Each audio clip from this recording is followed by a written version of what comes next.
Instead, we divided up the limited budget we were given and made a worse choice. We underfunded both sustainment and modernization. The result is we don't have nearly enough munitions, ships, aircraft, or autonomous systems to ensure dominance against every adversary. And the ships and aircraft we do have suffer from unacceptably low mission-capable rates. Fortunately, that's about to change. This president has requested a historic $1.5 trillion budget for our national defense. For the first time in over 40 years, we've been presented a budget that accounts for the true cost of American deterrence. This budget fully funds both sustainment and modernization.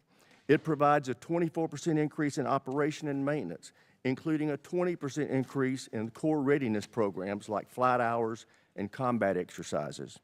It includes a 115% increase in funding to repair and improve facilities for our service members and their families.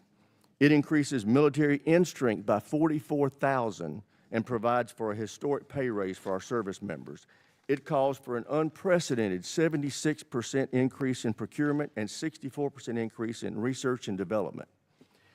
This will enable us to truly catch up in our modernization efforts by quickly fielding new munitions, aircraft, ships, land, space, and autonomous systems to replenish and expand our arsenal. It directly confronts the challenges in our defense industrial base with over $100 billion in investments to revitalize manufacturing, expand domestic and allied critical minerals projects, and secure our supply chains. Finally, this level of investment gets defense back to 4.5%. That's where we need to be if we want to truly deter conflict. It also ensures that America leads by example as our allies heed the President's call to increase their defense spending and improve their military readiness. I would also note that it's critical that we do not reduce deterrence while we're asking our allies to ramp up their own capacity. And that's something we're going to be paying a lot of attention to in this committee. Before I close my remarks, I want to highlight the bravery, dedication, and professionalism of our warfighters throughout this conflict with Iran. Their tremendous work to achieve the very clear military objectives of this operation has given the President the opening he needs to negotiate a true and lasting peace that will ensure Iran never acquires a nuclear weapon. Mr. Secretary, General Caine, thank you for being here. I look forward to hearing how this budget request will ensure our military can preserve American deterrence for generations to come. And with that, I yield to my friend, the ranking member, for his opening statement. Well, thank you, Mr. Chairman. I appreciate those opening remarks. I want to start by agreeing with you on the last point. Our troops have performed incredibly well in the last 15 months. They have been asked to do more than anyone expected, and they have demonstrated the incredible capability of the United States military. I think we should all recognize that. Even if we question the strategy, some of the decisions behind it, our troops deserve nothing but our praise for the incredible job that they have done. It has not been perfect. Certainly mistakes have been made, but we have demonstrated to the world that we have a highly capable military. And I hear the chairman on the need for an increased budget. I think there's a whole lot of needs across the United States of America that would have the same attitude about health care, about education, about infrastructure. But the problem is we have a $40 trillion debt, and we insist on cutting taxes for absolutely everybody, so we reduce the amount of revenue that is available to that. We also have to have a national security strategy that lives within a sound fiscal picture. Most experts would say that the most profound threat to our national security right now is exactly that, is our fiscal picture. How are we going to continue to be able to afford to fund the things we need to fund as we run the debt ever higher? The other thing worth worrying about is the Pentagon has not yet passed an audit. If we give them what is roughly a 50 to 60% increase, is that money going to be well spent? We have every reason to doubt that. Now, I will say, and I praise the chairman, this committee, and in a bipartisan, bicameral way, we have tackled the problem of acquisition reform. I think last year's bill put us on a good trajectory to get to the point where we can, in fact, innovate faster at scale. I also believe the Pentagon has been working on that. We've had many meetings with Deputy Secretary Feinberg, who is focused on that, but we got a long way to go. and the Pentagon really absorb another $500–600 billion, depending on what the supplemental and the reconciliation package are? I don't think so. We need to pay as much attention to how we're spending the money as to how much we're spending, and we never seem to do that. But the larger problem is the strategy that has been put before us. I looked through the Secretary's remarks, and I've heard you give speeches before about this, about how realism is our strategy. And I find that absurd, and given what we are doing. You can say a lot of things about the strategy, but calling it realistic? We started a full-scale war in the Middle East against Iran to try to reshape the Middle East. Now, we can talk about that in a bunch of different ways, but it is the exact opposite of realism. And in fact, starting wars in the Middle East that get out of control and lead us to have far greater costs for the benefits is one of the cornerstones of the unrealistic strategy that this administration has criticized over and over and over again. And yet here we are in a full-scale Mideast war, and we've seen the costs of that. Certainly at the top of that list is 13 service members killed and hundreds wounded, but it goes way beyond that thousands of civilians have been killed. Over a dozen countries now have been dragged into this war in one way or another. The Israel-Lebanon war has exploded since this war started. We now have a conflict between the Shia militias in Iraq and Kurdistan that is straining, to put it mildly, our relationship with Iraq, and also causing greater chaos throughout the Middle East. We've seen the impact on the economy. Certainly here at home, gas prices up by over $1. The impact of the fertilizer increase is going to come later as food prices skyrocket. But what is happening to us is a small part of what's happening to the rest of the world. Certainly the Middle East's economy has been tossed up in the air, but dozens of countries are rationing gasoline as we speak and experiencing extreme economic pain because of this war. So there's nothing realistic about that. And one of the big questions that we need to get answered today is, where is this going? What is the plan to achieve our objectives? We've seen the cost, and the cost is very, very high. All we keep hearing on the objectives is we keep seeing all of the targets that we have struck. And again, that is an incredible accomplishment from a tactical standpoint. I think the proficiency of our military has been on display, but we're not in this for a tactical advantage. We're in this to fundamentally change Iran. And as we sit here today, Iran's nuclear program is exactly what it was before this war started. They have not lost their capacity to inflict pain. They still have a ballistic missile program. They're still able to blockade the Strait of Hormuz and have the ships that are capable of doing that. What is the plan to get that to change? And most disturbingly, the president keeps telling us that it's over.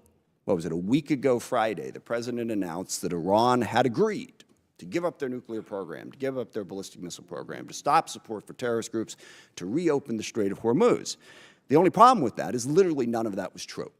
He was completely making it up. It wasn't. Iran hadn't even agreed to meet with us, as became embarrassingly clear as the days spun out and poor J.D. Vance had to keep going back and forth to the airport.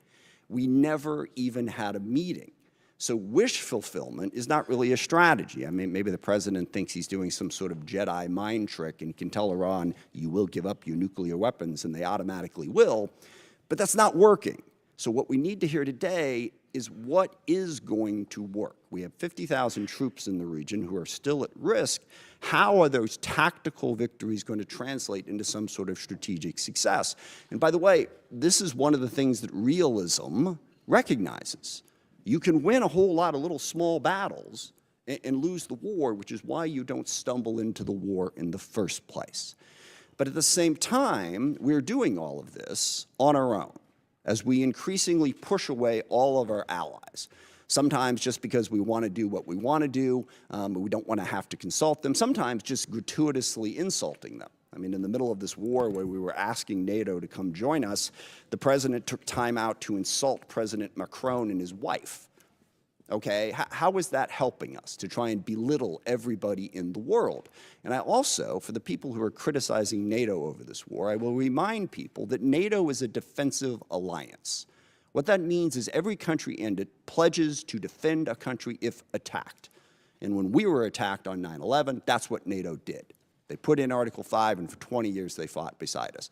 NATO is not if any one of the countries decides to unilaterally and unwisely start a war precipitously that everyone else is supposed to join. That's not the way it works. So berating and belittling our allies after we did that and driving them ever further away from us, how is that realistic? Not only are we going to try to reshape the Middle East, but we're going to do it alone while we're pushing everybody away from us. And then we have other tools in our arsenal.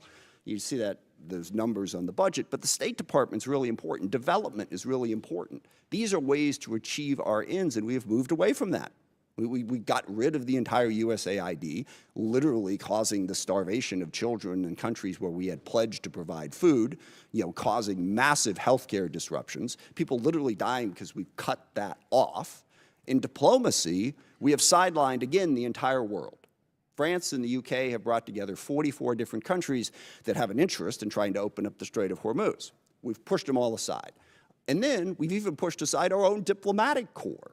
We have a very, very talented State Department. I praise today the talent of our military, and I will stand by that. They deserve that praise. Our diplomatic corps deserves that praise too. But we've shoved them all to the side in favor of two real estate guys who are going to go negotiate all the deals in the world, which to date, by the way, has yielded exactly nothing. So there's nothing realistic about starting a war in the Middle East, going it alone, and pushing aside all diplomacy and all development and all other tools in our arsenal. And on top of that, of course, we also want to dominate the entire Western Hemisphere, including apparently annexing Canada and invading Greenland. How is any of that realistic? And then the administration comes before us and asks for what is a hopelessly unrealistic budget in this environment.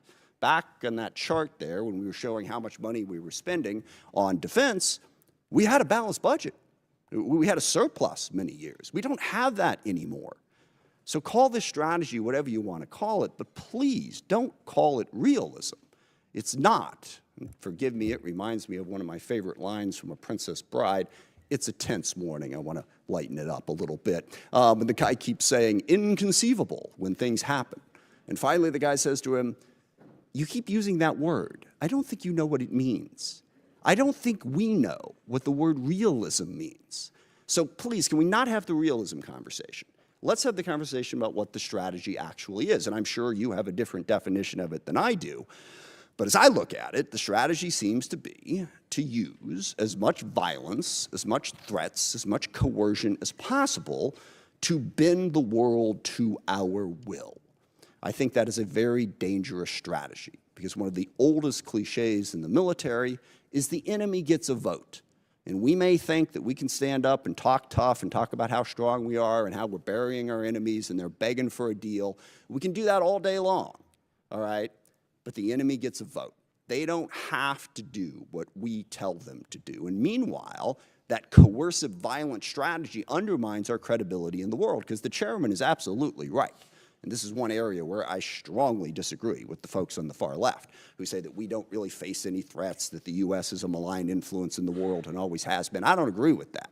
China, Russia, Iran, North Korea, Hezbollah, Hamas, the Houthis, variety of other transnational terrorist groups, including, yes, narco-terrorists and human traffickers over here, they all are trying to weaken us, all right? They don't want a rules-based order. They want to play by their own rules. They want to push us aside. We want to be the side that stands up for the rules, but if what we're saying to the rest of the world is stick with us because we're a better bully than China, we coerce countries more effectively, that undercuts the very message we're trying to spread to build the coalition we need to be successful. I also worry about the values that we're showing the world. When the president threatens to kill off an entire civilization, that is the message coming out of the United States of America. If we are going to be this big, powerful force that throws our weight around the world wants to know at a minimum that we're doing it for the right reasons and with a sense of values to protect people, not to destroy entire civilizations. And we all hear that and we all go, well, gosh, he probably doesn't mean it. Well, that is so reassuring, okay, that he's just making it up. We're supposed to be the United States of America. I grew up on stories of the U.S. at the end of World War II being the country that the Germans wanted to surrender to, not the Russians, because they knew they could trust our values. We don't seem to care about those values. No rules of engagement. Give them no quarter, all right? That is not who we are supposed to be. And just one final point on that, the girls' school that got hit in the first days of this war. There is absolutely no question at this point what happened. We made a mistake, and that happens in war. We identified this target based on earlier charts, and yet 2 months after it happened, we refused to say anything about it, giving the world the impression that we just don't care. We do not care about the casualties and the chaos that is caused by our war, and we should care, even if we want to prosecute that war. Now, I agree with the chairman. We need a strategy. We face the most complex threat environment that we've faced in a very, very long time. So we really want to hear from the administration. Don't give us this realism, chest-thumping stuff. What are we really going to do to meet those threats, to deal with the challenges we face? And I'll close just by saying one of the other ironies of this, of course, is we have a great example in the world right now of what our strategy should be and where our values should be, and that's Ukraine. And I'm really curious, you know, here we are, we roll out the red carpet for Vladimir Putin. We belittle and insult President Zelensky in the White House. He has no cards, right? Well, here we are a year after that. Looks like he had a couple cards to play, because Ukraine is actually winning against Russia.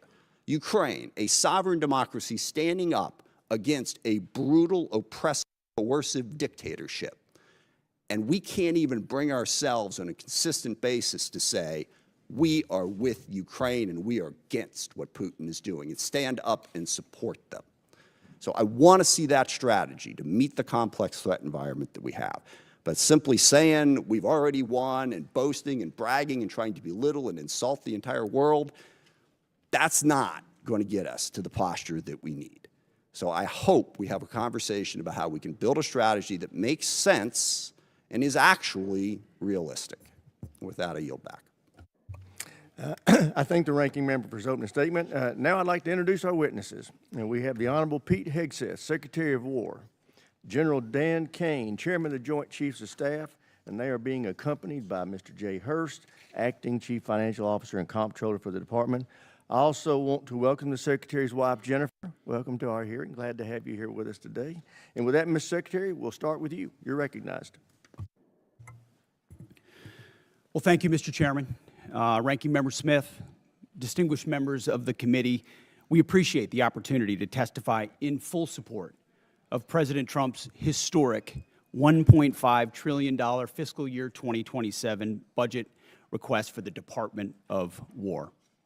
The President's budget request reflects the urgency of the moment, addressing both the deferment of longstanding problems as well as positioning our forces for both the current and the future fight. We think divesting to invest is a strategy of austerity. I'm honored to appear alongside General Dan Caine, Chairman of the Joint Chiefs of Staff, as well as Jules Hurst, our Comptroller, or Chief Financial Officer.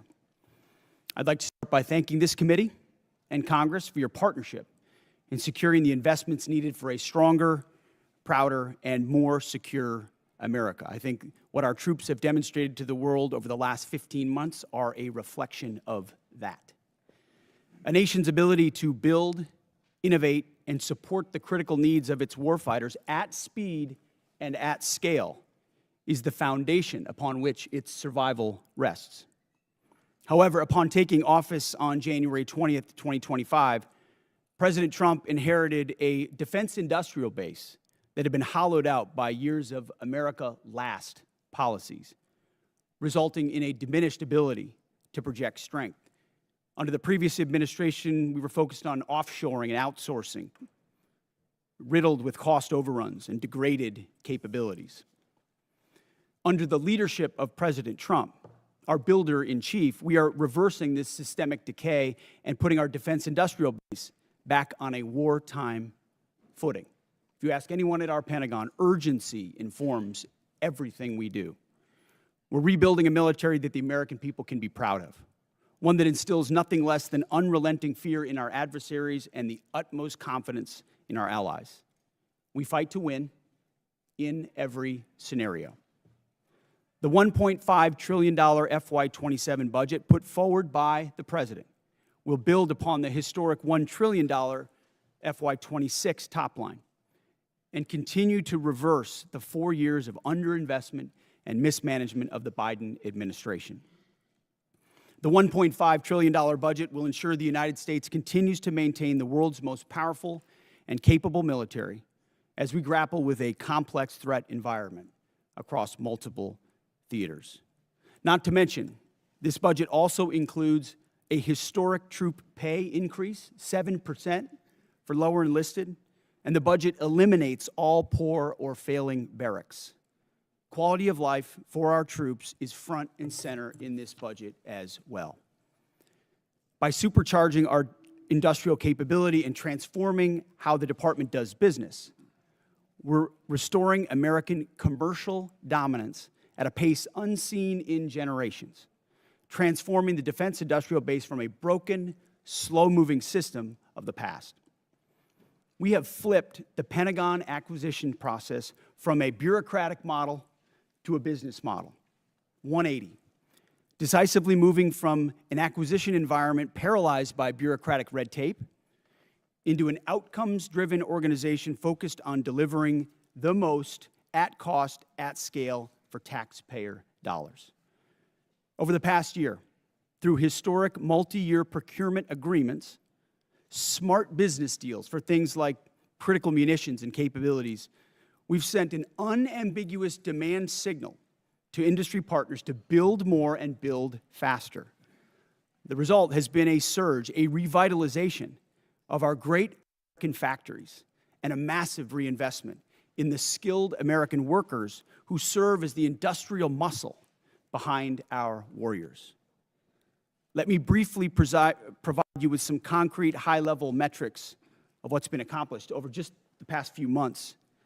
These are announced new facilities and investments to support American warfighters, and I would refer you to the screen. The department has helped stimulate more than 250 private investment deals in 39 states, in 180 cities, and 150 companies worth more than $50 billion. It's resulted in 280 new or expanded facilities, more than 18 million new square feet of American manufacturing, and more than 70,000 new jobs in defense. This is the key part of this. These $50 billion of investment in new plants, new assembly lines, and new factories, these are private investments, not taxpayer dollars. By changing our departments, transforming our department's business model, American companies are investing in America with their own money, their own capital, a historic demonstration of American manufacturing and defense revitalization, all again with their capital, not Uncle Sam's.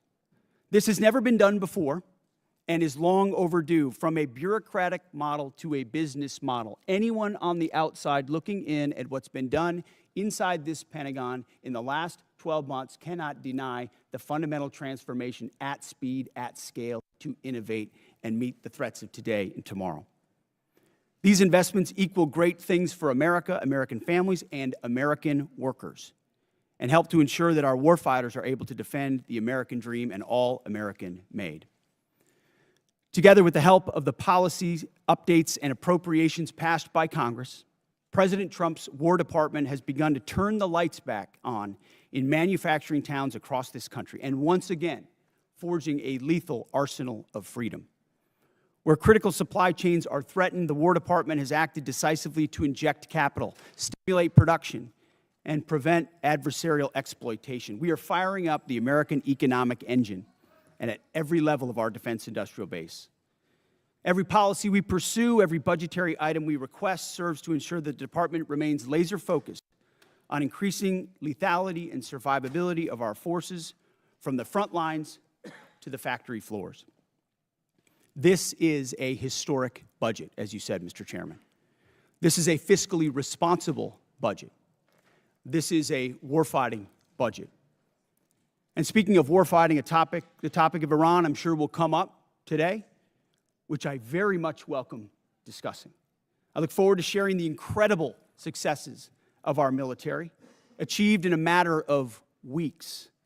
President Trump, unlike other presidents, has had the courage to ensure Iran never gets a nuclear weapon, and he's ironclad in that. We have the best negotiator in the world driving that deal. The biggest challenge, the biggest adversary we face at this point are the reckless, feckless, and defeatist words of congressional Democrats and some Republicans 2 months in, I remind you, 2 months in to a conflict.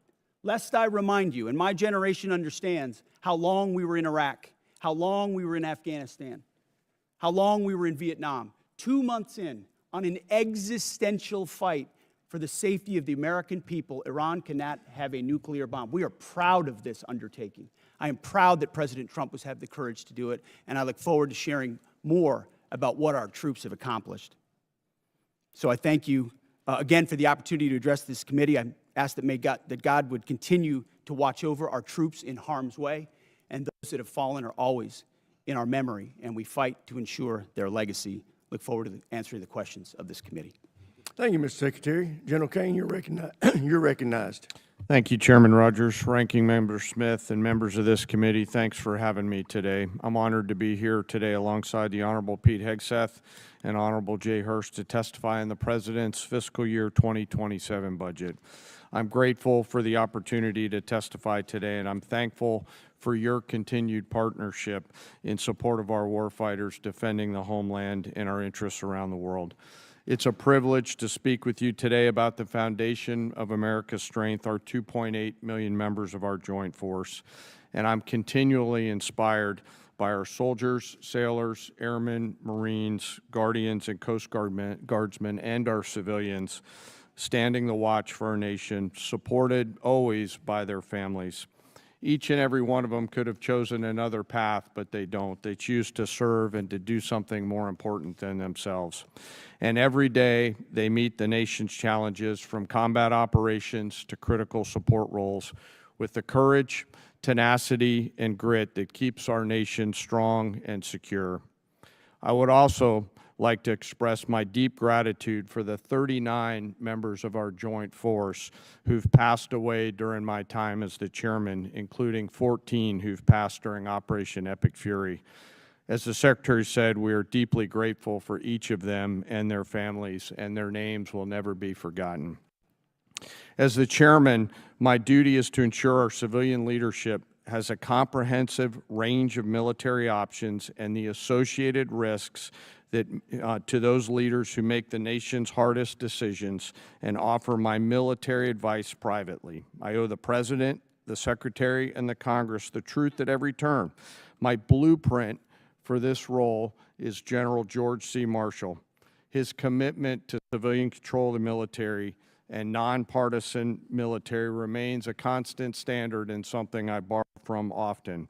I strive daily to emulate his candor, delivering the facts to our leaders and telling them always what they need to hear, not always what they want to hear. And once a decision is made, executing it with absolute dedication, and that is the demand of our profession. I sit here today before you representing our incredible joint force, and I want to emphasize my commitment to this committee and the Congress that I will always follow General Marshall's steadfast example by providing clear and candid, nonpartisan military advice and working together with our civilian leaders to ensure that our military does the things that we must do, being prepared to deter and defend our nation, and if called upon, win our wars around the world. America's joint force is operational at its core, purpose-built for the realities of a complex and ever-changing world. We are organized, trained, and equipped to execute the most demanding missions across the globe with unrivaled precision. Over the past year, our warfighters have consistently demonstrated exactly what it means to be the most capable, adaptable, and most professional military force in the world. Our shared goals are to ensure the joint force maintains the strategic initiative and advantage, projecting American power and responding to global challenges on our nation's terms. During Operations Rough Rider, Midnight Hammer, Southern Spear, Absolute Resolve, and Epic Fury, the Joint Force executed globally integrated operations and missions alongside our interagency and international partners. And once our civilian leaders made a decision, we make those missions our own, demonstrating the unmatched capability to seamlessly synchronize our capabilities across all domains, from the seabed to cislunar space and higher. We're able to accomplish these complicated missions and work because we draw from a deep, enduring reservoir of training, professionalism, and commitment. Our operational tempo is high, but we're designed to sustain and rebuild our strength continuously. We build readiness every day. We train professionals every day. We learn and sharpen our edges every day by being learning leaders. And I am incredibly proud to be a member of this Joint Force team, proud of the team and proud of the commanders. As the chairman and the ranking member both said, we live in complex and dynamic times where global risk is scaling. The complexity of today's modern battlefields demands our constant adaptation, innovation, and partnership with this Congress. As a joint force, we're up to the challenge. We're built for this environment. However, continued success is not guaranteed by past achievements. It must be secured through forward-looking partnerships with Congress. And to drive this pace and change and maintain our superiority, we need timely, predictable, and sustained investment. The resources we discussed today are critical to modernizing our force and ensuring that whatever threats emerge in the future, that your joint force is ready to meet those challenges, to protect our interests and defend our nation. As the Secretary said, the President's fiscal year 2027 budget supports the Department's goals of recharging the defense industrial base and the national industrial base, ensuring our military is ready, securing our military advantage. Within the joint force, the uniform side, our priorities remain the same, ensuring our warfighters are properly armed, globally integrated, and ready, while always taking care of our people. And what truly sets our people apart from other militaries around the world is the 1.8 million members, enlisted members of our force, who maintain readiness beyond reproach and are the envy of every other nation. I'm joined today by the Senior Enlisted Advisor to the Chairman, Dave Isom, who's here with me today representing the 1.8 million members of the enlisted force. He is a great American, not an Americant. While we face dynamic and a dangerous world, I have the absolute trust in the extraordinary men and women who come and volunteer to serve our nation within our joint force. They execute the missions quietly every day, and coupled with the American spirit, outthink, outcompete, and relentlessly innovate, we will maintain our decisive edge, but doing so requires your partnership. We stand ready today to answer our nation's call. It remains the honor of a lifetime for me to serve alongside the members of this joint force. And as we sit here today in this important hearing, I ask us all to remember our deployed teammates who are out there right now doing our nation's business. And may we again always remember our fallen, who've given us the gift of an incredible example, and their family members who continue to show us what courage and grit look like. Thank you again for your enduring support, and I look forward to your questions. Thank you, General. I recognize myself now for questions. Secretary Hegseth, thank you for undertaking the Arsenal of Freedom tour and the great work the department's doing to help enhance our capacity in our defense industrial base. Could you tell us how last year's reconciliation bill helped enable what you have been able to do, and what you think this year's FY27 budget request will do on that front? Well, Mr. Chairman, thank you for your leadership and your support on that topic. I mean, coming into this position, we fell in on a lot of the reforms you and this committee have been advocating for a long time.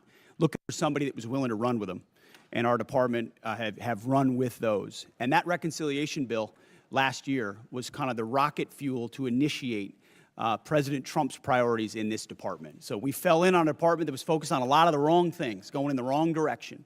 And with reconciliation, we were able to put, $22 billion in shipbuilding, $22 billion into Golden Dome, $25 billion into munitions, established drone dominance, which we're continuing to do this day in this next budget funds. So getting in front of that budget cycle, which had been notoriously unpredictable, coming out of the continuing resolution of FY25, to fund this and then a historic bill in FY26, laid the groundwork for this historic budget to ensure that we're not coming at a cold start here. We came into this administration. Reconciliation was a beautiful tool. We were able to use that through that one big beautiful bill to fund the priorities of this department. We spent on $4 billion on barracks, started immediately getting after the quality of life of barracks. Because of the austerity of the Biden administration, we traded off of maintenance, traded off of quality of life to try to fund other things operationally. This budget stops that cycle and both invests in sustainment and modernization, which is something that's critically important. So without that reconciliation bill, I think, Mr. Chairman, we'd be in a very different place. So thank you for that. Great. Well, as you are aware, the expansion of the defense industrial base is the principal focus of this year's NDAA. So in addition to enacting this budget request that's been submitted, we want to work with you to enhance the department's statutory authorities to improve the capacity of our DIB. What additional changes in law, such as the additional multi-year block buy authority, would you recommend that we pursue in this year's NDAA? A few aspects of the acquisition transformation that's been undertaken by Undersecretary Duffy in acquisitions and sustainment. So there are some aspects of that we'd like to codify even more. But you mentioned it, multi-year procurement is incredibly important and one of the most important parts of this bill. When this committee and this Congress funds those things, companies are already breaking ground on tens of billions of dollars of new plants. You name we've got 14 in our ammunition council that we're focusing on certain ammunitions. There are 14 that are critical. PAC-3s, SM-3s, SM-6s, THAADs, Patriots, Tomahawks, AMRAAMs, JASSMs, you name prisms, you name them. We were building them at too slow and too low a level. Now the companies are going to pay for those factories and those production lines. And when Congress gives those 5 to 7 year demand signals, they'll then fund it, not just, hey, can we get 10 more per month, but can we 2x, 3x, 4x the production, pay for it now, and the companies invest accordingly. So it's been a critical aspect of some of what we've done so far, but we need more of those 5 to 7 year investments. Great. General Caine, what does the $1.5 trillion budget mean for the warfighter and our ability to project forces and secure our interests around the globe? Chairman, in my view, this represents a historic down payment on future security. If the budget is approved and ultimately deployed, as we look at the character of warfare changing very, very fast, what's layered in to this budget by our civilian leaders will allow us to start getting ahead of where technology is evolving. And as I mentioned, the character of warfighting is changing pretty quickly. Mass, simultaneity, autonomy, undersea, space, cyber, information, all of those ways that are now manifesting themselves on the battlefields around the world require a higher end of capital investment, and that's why we're grateful for the opportunity to have this budget make its way to the joint force. So it's an important down payment on the future here, sir. Great. Thank you. Thank you, sir. With that, I yield to the ranking member for any questions he may have. Thank you. Mr. Hurst, drag you into the conversation here. We have not yet received from the Pentagon the costs of the war. So just for the record, we'd like to get that as soon as possible. Certainly the munitions expended, but also underreported is we've had a fair amount of equipment destroyed, including 2 C-130s with the rescue of our downed airmen. So do you have either A, a cost estimate coming to us anytime soon, or B, a specific supplemental request? Thank you for that question. So approximately at this day, we're spending about $25 billion on Operation Epic Fury. Most of that is in munitions. There's part of that is obviously O&M and equipment replacement. We will formulate a supplemental through the White House that will come to Congress once we have a full assessment of the cost of the conflict. Sure. So you're saying the full cost at this point is $25 billion? Yeah, that's our estimate for the cost. Okay, interesting, because I'm glad you answered that question, because we've been asking for a hell of a long time, and no one's given us the number. So if you could get those details over to us, that would be great.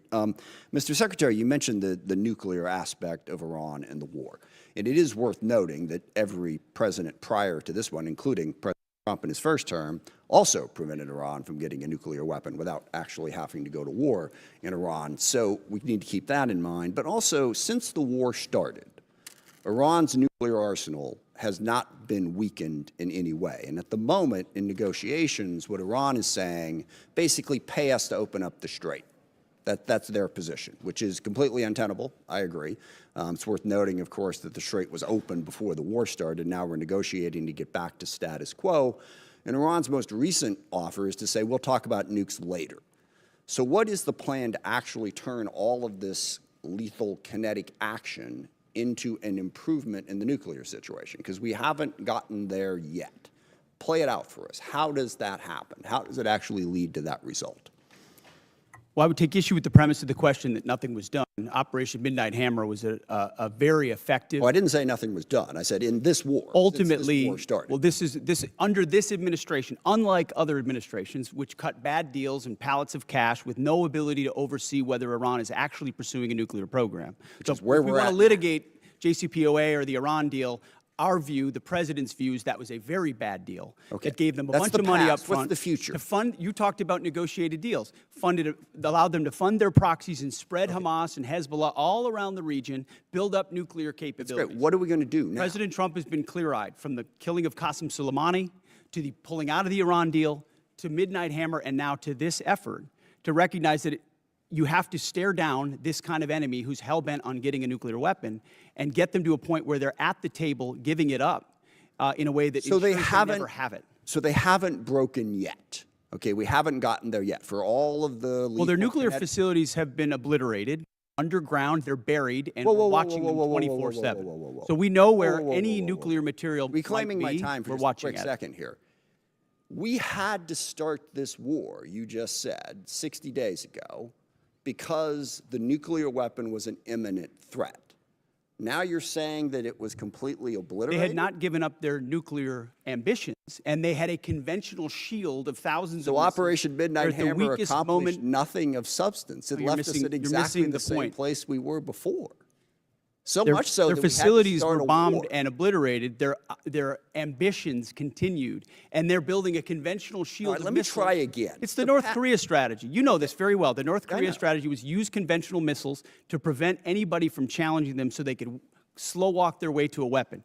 President Trump saw Iran at its weakest moment, took an action to ensure, in a way that only the United States of America could do with our Israeli partners, And yet to they ensure their still haven't given conventional up the nuclear. shield was All right. brought One to other heel, which question, we've done. if I could get to it. So on Ukraine, a year plus ago, your advice, the president's advice, was Ukraine had no cards to play. They should go cut the best possible deal they could. Clearly that was wrong. What did you miss? What did you miss about the conflict between Russia and Ukraine that you didn't see that Ukraine was going to be capable of doing what they've done in the last 14 months? What we didn't miss, and we're here in this committee, is that Joe Biden, with no accountability, gave hundreds of billions of dollars of our weapons to Ukraine, to an outcome that never you're would not have gonna happened if you're not President gonna Trump answer was the president. question. So he pulled out our. You guys don't talk about that. Ultimately, President Trump believes there should be Okay. a peace deal between Russia and Ukraine that serves But you the best didn't interests expect of both Ukraine to be parties. where they're at right now. I'm asking you, just from a strategic Listen, standpoint, what I did think the you miss? Ukrainians have shown great courage, and I appreciate that Europe is now paying for any weapons that we provide. All right, I yield back. Thank you. All right, now I want to remind everybody, everybody wants to get their questions, so we are going to be sticking strictly to the 5-minute rule today. So with that, I recognize the gentleman from South Carolina, Mr. Wilson. Thank you, Chairman Mike Rogers, for your leadership working with President Donald Trump. As the grateful father of 4 sons who have served overseas in Iraq, Egypt, and Afghanistan, I especially appreciate War Secretary Hegseth and Chief of Staff Caine for your competence, service, and success. Military families have never been more appreciated than today, and our enemies of dictators now understand peace through strength. Dictators historically are on the run. With your leadership, President Trump has given Syria a chance, with President al-Shara replacing dictator Assad from Damascus, who now lives in Moscow. Dictator Maduro is correctly in a Manhattan jail, as you successfully revealed in Caracas that the war criminal Putin air defenses do not work, the Chinese Communist Party radar failed, and Cuban mercenaries were expendable. The Cuban dictatorship is failing, and the ultimate mass murderer, dictator Caine, is dead in Tehran, Iran, joining the 35,000 people he murdered this year. With your leadership, American morale has never been higher, and hopes for freedom of the oppressed people of Iran, Cuba, Russia, and China have never been higher. And it's just an exciting time to be here with you. And Mr. Secretary, we continue to see the growing nuclear threat of our adversaries as they expand their capabilities, with the largest military buildup in peacetime in world history by the Chinese Communist Party. How critical is it that we continue, as at the Savannah River site in South Carolina, to develop the plutonium pit processing so that we have modernization? Well, Congressman, I appreciate that question. On nuclear modernization, this budget funds $71 billion to modernize the triad in ways that we had neglected to do, and our nuclear triad underwrites everything. But I really appreciate your opening statement. I think something that obviously the media doesn't want to cover and doesn't want to talk about is the historic, record-breaking surge in recruiting in our ranks. 30-year record in recruiting of Americans wanting to join our joint force, wanting to put the uniform on. We're meeting recruiting goals halfway through the year. We couldn't meet our recruiting goals under the previous administration. Under Joe Biden, Americans didn't want to join the military. We couldn't get it. Now we have to turn people away and push them to the next fiscal year. That's why this budget grows our force by almost 50,000. Ultimately, additional troops into the force that we believe we can recruit. That's the best vote of confidence I could imagine. Well, hey, even better, hey, Mr. Secretary, you're really understating. Leaving no airmen behind. Hey, what an inspiration on Easter Day. God bless y'all and what you've achieved. With that in mind, too, General Caine, with your VMI military perspective, war criminal Putin is losing in Ukraine, as his 30-day special mission is now 4 years of, as the Secretary has identified, courageous Ukrainian success led by President Vladimir Zelensky. I appreciate that NATO and the EU have unified for Ukraine, as the U.S. ranks 17th per GDP in assistance for Ukraine. Ukraine is frontline, stopping war criminal Putin from resurrecting the failed Soviet Union, rigging elections in Belarus, invading Ukraine, keeping troops in Moldova, and with the Indvaishvili invading and rigging elections in the Republic of Georgia. As we're transitioning greater responsibility to our NATO allies, how do we ensure seamless integration to have deterrence during this shift? Congressman, we're very fortunate to have great leaders out in the European theater right now. General Grinkowicz and his leadership team are committed to ensuring that integration and transition takes place in a most combat-capable and effective way. Very entrepreneurial leaders out there across the components, and with General Grinkowicz, and he's doing a great job out there, as the committee knows. And indeed, as we conclude, historically, President Trump, Mr. Secretary General, you have united the Middle East nations unprecedented to ally with the United States. You have united Latin America, unprecedented to ally with the United States. You've united the Indo-Pacific, unprecedented to ally with the United States, and united NATO and EU, unprecedented to ally with the United States. You're achieving peace and deterrence through strength. I yield back. Gentleman yields back. Chair, and I recognize the gentleman from Connecticut, Mr. Courtney. Thank you, Mr. Chairman. Mr. Secretary and General Caine, this morning's Wall Street Journal's lead headline reads, quote, Trump tells aides to prepare for an extended blockade of Iran. It goes on to describe, again, the thinking behind the strategy, but also talks about how prolonging the blockade is going to continue to drive up energy costs all over the world. Given the ever-changing messages from this administration on the war strategy and timeline, I really honestly don't expect you to confirm or deny the Journal's story. But one thing is clear. The number of transits across the Strait of Hormuz has dropped to the lowest level since the war began, and commodity markets have stopped listening to the happy talk, and crude oil prices this morning have risen to the highest level since the war in Ukraine started in 2022. AAA reported this morning that the average price of gas is $4.30 a gallon, up 30 cents in 1 week. Diesel's average is $5.45. My friend Mr. Garamendi says in California it's closer to $8 a gallon. And fertilizer prices have also hammered farmers at exactly the same time they're beginning planting all across the country. Aside from the damage this war has done to American consumers, farmers, and small businesses, I want to focus for a minute on the cost of the war and our military readiness, particularly to other combatant commands. Mr. Secretary, you put out a national defense strategy in January, which listed the threat assessment facing our country. China was number one, with the second largest, most powerful military in the world, of course. Russia's nuclear force clearly was number two in terms of the threat they pose to the homeland. North Korea, which has missiles that actually can reach U.S. territory, was ranked number three, and Iran was described as, quote, and accurately, after Midnight Hammer, that Iran's regime is weaker and more vulnerable than it has been in decades. Again, this was before February 28th, when the decision was made to go into the military strikes on Iran. So today, we have 3 carrier strike forces in Central Command. The Indo-PACOM, which is where Russia and China are operating their navies, 52% of the globe. We have 1 carrier strike group in Japan, George Washington. And the imbalance in terms of just, what our commitments and frankly, what our national defense strategy, is just blindingly obvious in terms of what this war is doing.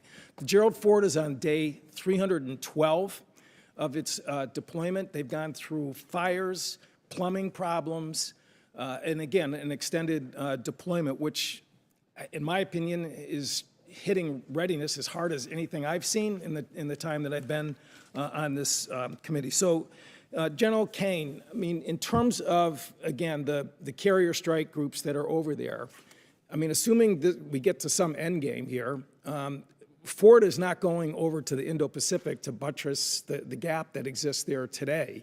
They've got to go back into pretty heavy repair and availability in terms of trying to recover from their deployment.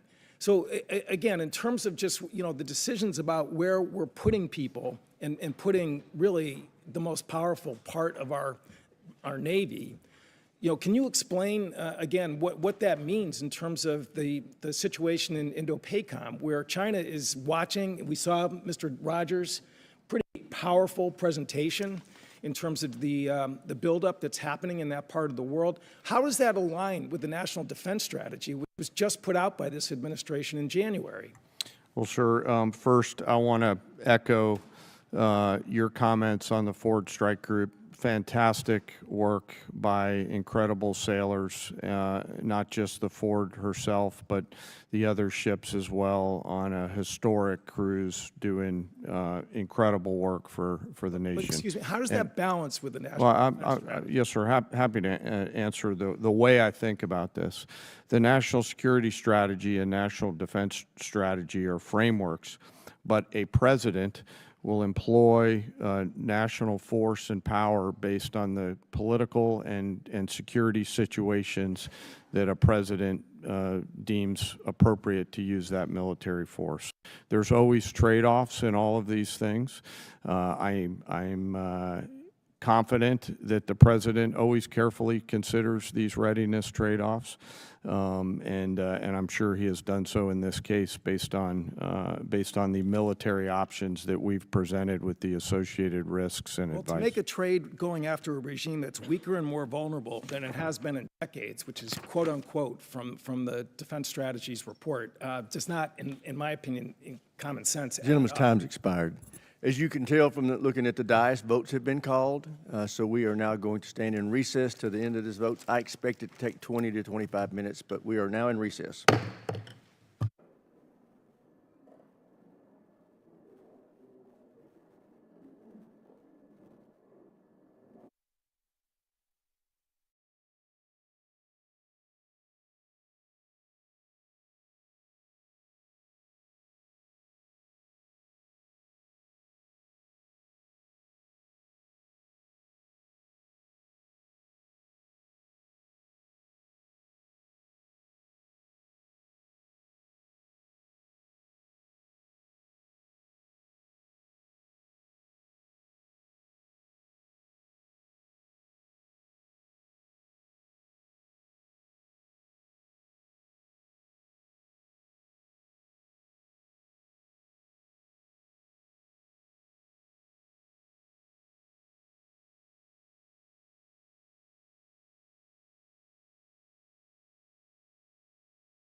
here, we'll come back to order. Secretary, can you hear my voice clearly? General, can you hear my microphone now? Okay. Yes, sir. Gentleman from Ohio, Mr. Turner is recognized. Thank you, Mr. Chairman. Secretary Hegseth, your written testimony on page 20 includes a statement concerning the importance of FISA and Section 702, which is incredibly timely because this body is going to be voting today on 702, which could be expiring this week. You state this vital tool keeps Americans safe, provides critical intelligence to our warfighters, and is subject to a rigorous system of oversight by all three branches of government to guarantee the protection of the constitutional rights of the American people. Thought I'd give you a moment to expound on that because this is going to be very important because there's several people who right now in this body are going to be considering their support for 702's reauthorization. Well, thank you for that opportunity, Congressman. Yes, this department strongly supports the reauthorization of FISA 702. And it is not hyperbole to say many of the most important missions we have executed could not have happened without the intelligence gathered through FISA 702. So we would urge members to support that so we can continue doing the good work of the American people. Thank you, Mr. Secretary. I appreciate your comments that Iran must never be permitted to obtain a nuclear weapon. There has been many comments that have been made concerning allies who have not assisted or supported the effort. General Caine, there have been many allies who have been essential for us to be able to execute the functions necessary both for Midnight Hammer and for the current ongoing operation. I'd like to ask you to speak for a moment about the essential aspect of the allies that are supporting the effort. There are bases that are necessary, are forward operating facilities, both our allies in the Middle East, both our NATO allies, those in Europe, throughout. We would not be able to undertake this current operation without the use and support of facilities that we have in our bases throughout NATO, Europe, and the Middle East. If you could, for a moment, expound on the integral nature of our facilities that include those bases that are located within our allies. Well, Congressman, from a purely military standpoint, allies and alliances are important. They allow us. You did a better job than I could on articulating the importance of access, basing, and overflight considerations. You know, who those allies are and the quality of those alliances are left our civilian leaders, but certainly we appreciate those allies who've helped us and assisted us along the way. General, you would describe them as having been essential. Yes, sir. Because it's very important. I mean, we want to make certain that that we treat adversaries as adversaries and allies like allies, especially those that are essential. The King was here yesterday, and as he was speaking, he received a standing ovation when he implored this body to continue our support for Ukraine. In the 2026 National Defense Strategy, it assesses Russia will remain a persistent, manageable threat. It specifically identifies Russia's continued threat to Ukraine, and we have, of course, currently the presidential continued drawdown authority that can support Ukraine, and also the President Trump announced Pearl, the prioritized Ukraine requirements list, and in the FY 2026 NDAA, there is the $400 million that is included in the European capacity building within the Defense Security Cooperation. General, the last time it went on the House floor with respect to funding for Ukraine, there was a vote in the House of over 300 members of the House that supported Ukraine. Could you please give us a description of some of the things currently that we're doing operationally to support Ukraine? Congressman, a few of those are probably left for classified session. We continue through our security assistance group Ukraine to assist with some information sharing matters. UCOM continues to But you would describe it as continuous and ongoing and essential for Ukraine with U.S. support. So much of the relationship. Gentleman's time's expired. Chair now recognizes the gentleman from California, Mr. Garamendi. Thank you, Mr. Chairman. Mr. Secretary and General Caine, let me begin by thanking the men and women of the United States military for their service and their bravery. I recognize that our service members have performed with extraordinary courage and tactical skill, and they've done incredible things that our country has asked them to. Their professionalism and selfless service are not in question and never have been. What is in question is the purposes and the strategic direction of this war. Mr. Hegseth, as Secretary of the Department of Defense, you are ultimately responsible for the conduct of the Iran war. Any unvarnished review of what is happening right now in the Middle East would reveal a geopolitical calamity, a strategic blunder resulting in worldwide economic crisis. The result of Trump's war of choice is a serious, self-inflicted wound to America. It will take years and a new administration to recover from the grave damage to our standing in the world, as well as our economy and our military. We must remember that 13 Americans have been killed in action, hundreds wounded, and thousands of civilians killed, including more than 100 school children. The risk of this conflict was foreseeable. I'm certain that the Department of Defense knew that it was likely that in a war with Iran, Iran would create an international economic crisis by blocking the Strait of Hormuz and thus stopping 20% of the world's oil. Was this existential threat considered? Apparently not. During the 60 days of Trump's Iran war, critical munitions have been expended at an alarming rate, depleting magazine levels below what is thought necessary to hold China at bay.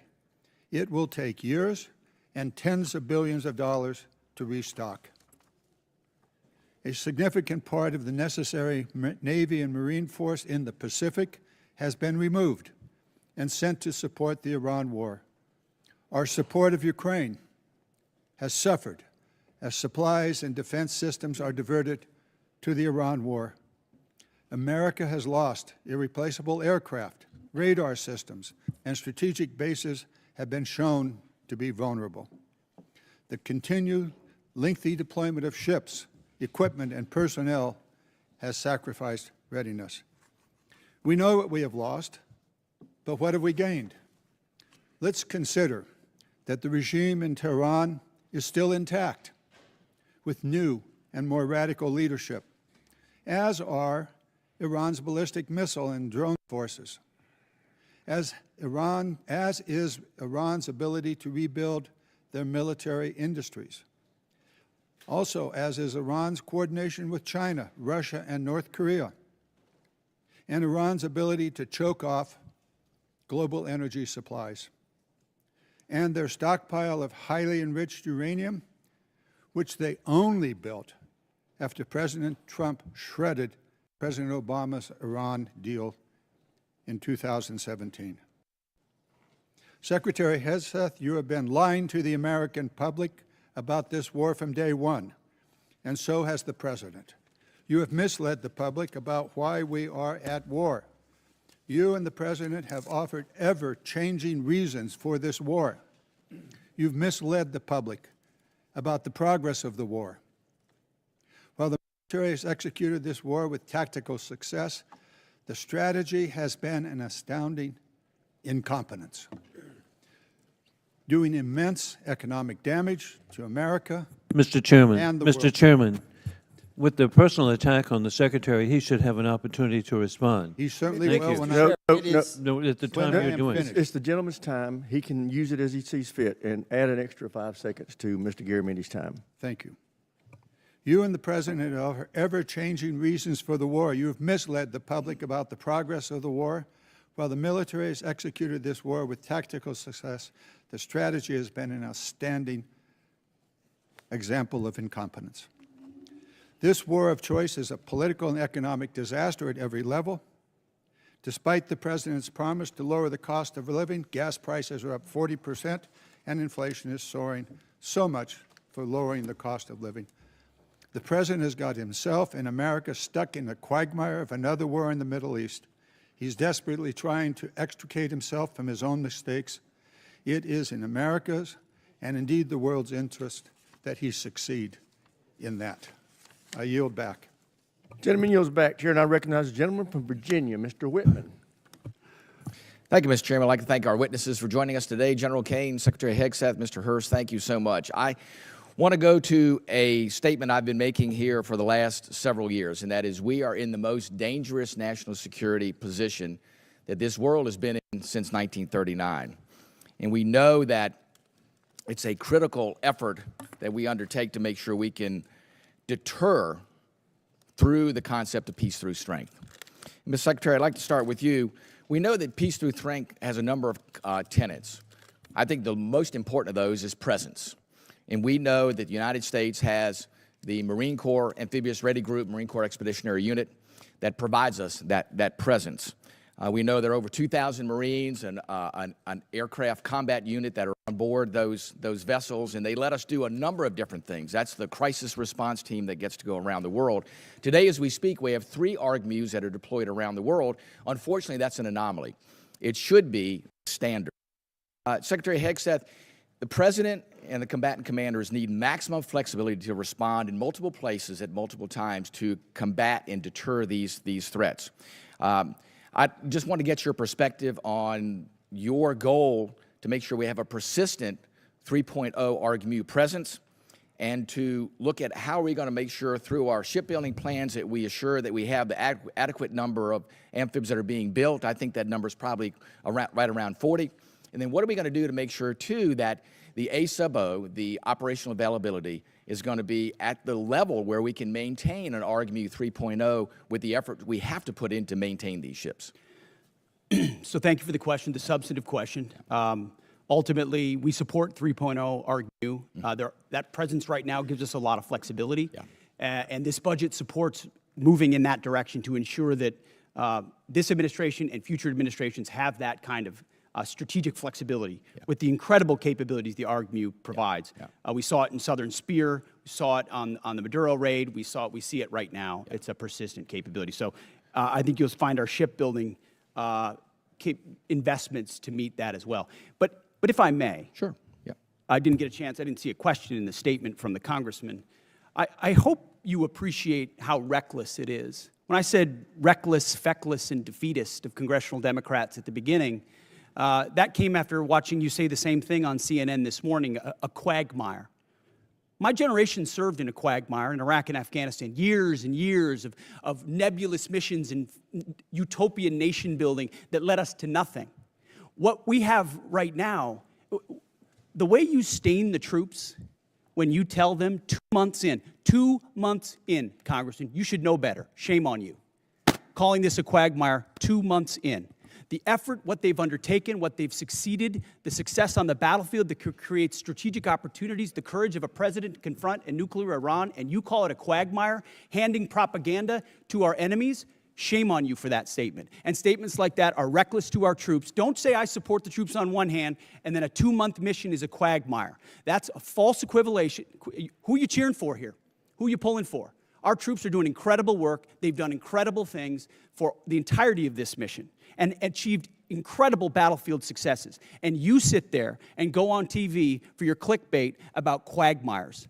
It undermines the mission. Your hatred for President Trump blinds you to the truth of the success of this mission and the historic stakes that the president is addressing, which the American people support. Iran's been at war with us for 47 years. You want to talk about a forever war? For 2 months, this president has stared them down. He's going to get a better deal than anyone ever has and ensure that Iran never has a nuclear weapon. I know the American people support that mission, despite your loose talk and words like quagmire. Thank you. Thank you, Mr. Secretary. General Caine, I want to quickly go to you. We know all about the need for exquisite platforms, but we know if we're going to close the gap with our pacing threats, we have to make sure we have those expendable and attritable platforms. And we know those nation capabilities are key, and we have to be able to spin them up quickly, because that's the fastest way for us to, again, deter by peace through strength. Give us your perspective on how you see the urgency of getting that capacity not only in place, but getting that ability to go to scale and get those capabilities in the hands of our warfighters. Sir, I think it's critical, and when I look at what OSW above us is doing, and the Deputy Secretary as well as Secretary Duffy, and frankly, the National and Defense Industrial Bases all rallying around the need to scale, along with the new entrants that are out there who are coming and bringing products to the joint force. A key is capacity. Time's across expired. the Chair, now agency. recognize the gentleman from New Jersey, Mr. Norcross. Thank you, Chairman. I'd like to thank the witnesses for being here today. Mr. Secretary, it's well known that our Defense Industrial Base and Maritime Industrial Base has declined greatly over time. It's the shipyards, it's many of the things that you already spoke about. In my community, we used to have 3 shipyards, 40,000 workers.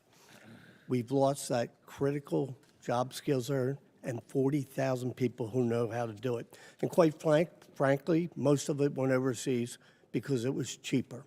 Well, cheaper doesn't buy the security we need for our industrial base. I championed a provision in the 24 NDAA entitled Enhanced Domestic Content Requirement for Major Acquisition Programs. Had to do with our industrial base making things here in America long before this administration came in. The goal was to strengthen our supply chains and have that critical oversight, push for greater investments, much of what you're doing now on these major defense acquisition programs. So we passed that in a bipartisan manner because we knew that this was critical and things can happen. Lo and behold, here we are. There was a reporting requirement in that. That calls on you, the Secretary of Defense, to establish an information repository, issue rules, create a fallback process to govern the Department of Defense. We wanted to better understand much of what is being done here, but it's not being reported back to us. I sent to your office on January 8th, followed up on February 4th. We're years overdue on this report that will give us insight onto how we're addressing it. We hear what you're saying, but can you commit that we will get that report to us in the next 30 days? Unless Jay has additional details, I'll make sure we look into it. Whatever we can get to you as rapidly as possibly, we will. We'll also check with the new Navy leadership and make sure they're complying as rapidly as possible with every aspect that could apply to shipbuilding. That's been our focus on the Navy side. It's not just shipbuilding, major acquisition programs across the board. This is incredibly important, and they are ignoring this, and 30 days is being generous, certainly.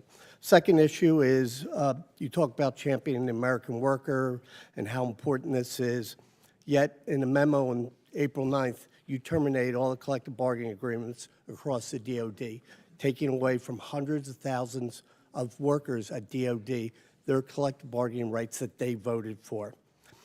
There was nothing to indicate there were any issues with any of the bargaining agreements, yet you decided to take away from them. Over the last few years, we have increased the wages for those war fighters, incredibly important. This year, up to 7%. Yet on the other side of this, you talk about supercharging the defense industrial base. We are in this. How do you go and say, yes, we support the war fighters? They can't do their job unless we are building things that they can use. Yet, no evidence to prove that these collective bargaining agreements were a problem anywhere across the Department of Defense under Democrat and Republican administrations. How do you kind of square that circle that you care about this, yet you take away their voice in the job? Well, certainly, sir, the great workers that whether they're contractors or DOD civilians that do the important work for us, the great ones are going to stay. And we've invested more in merit bonuses for civilians than any administration previous. So if you're doing great work, you're going to stay and you're going to have even more opportunities. But with our ear to the ground in those shipyards and other factory floors, there were issues with collective bargaining, which led to restrictions to the workforce and our ability to move faster. If I may just and in point that out, case, those are we made the outside decision to provide contractors. additional flexibility. You didn't so that we take it can move away faster. from the shipyard workers. You took away from Department of Defense employers where there hasn't been any issues. Let's be clear. Those are independent contractors, and they had their collective bargaining agreements, the ones that work for you. The ones that work for us should be at will like anybody else based on their performance. And if they're performing well, which I'm sure they are, as you've represented, they will have a job at the Department So of War. where is the issue that you took away their collective bargaining rights? Why did you do it if it wasn't a problem? Well, I stated up front, it has been a problem. There are plenty of cases, whether it's contract or inside our own department, where collective bargaining had led to arrangements and agreements that minimize the efficiency and effectiveness of employees at the point of their impact. That's what we were focusing on, and that's why we made the change, which we very much stand behind. Well, I yield back. Gentleman yields back, Chair, and I recognize the gentlelady from New York, Ms. Stefanik. Thank you, Mr. Chairman. Secretary Hegseth, I appreciate the department and the administration's focus on expansion and innovation in the defense industrial base. That's particularly important for emerging technologies. For years on this committee, my office has led the effort to ban the procurement of Chinese communist drones, which pose a significant national security threat. And last year, after years of work, this committee finally passed my Countering CCP Drones Act, or Section 1709 of the NDAA, which was fully implemented in December. How does the FY27 budget scale domestic production and deployment of drone systems to ensure the U.S. has the decisive advantage against our U.S. enemies? Well, thank you for the question. First of all, thank you for your work on that. Critically important. When you look under the hood of the ways in which China is trying to use critical elements of our defense industrial base and supply chain against us, or capabilities in the future that could hamstring us with options for a future president, it's staggering. So drones is one that not only have we recognized, but thanks to your leadership and the leadership of others, we are supercharging in this budget. Conservatively, $54 billion in drone and drone dominance and counter UAS. Jay just slid me a piece of paper. If you add it all up, it could be closer to $74 billion. We started a defense autonomous warfare group, to focus on this, but we're going to do even more. We will shortly announce a sub-unified command of autonomous warfare.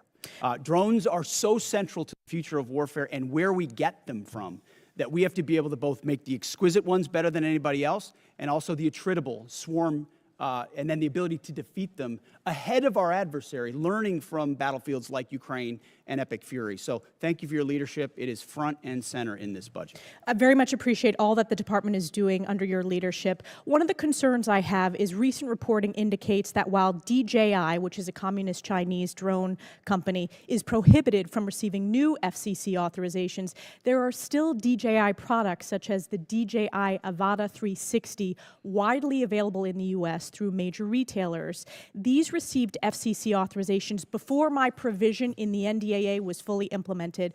So my question to you is, we need to close this loophole to protect our national security. Will you commit to working with this committee in my office to ensure that these products that pose a significant risk to our national security are no longer permitted, given the evident threat CCP drones pose to U.S. national security?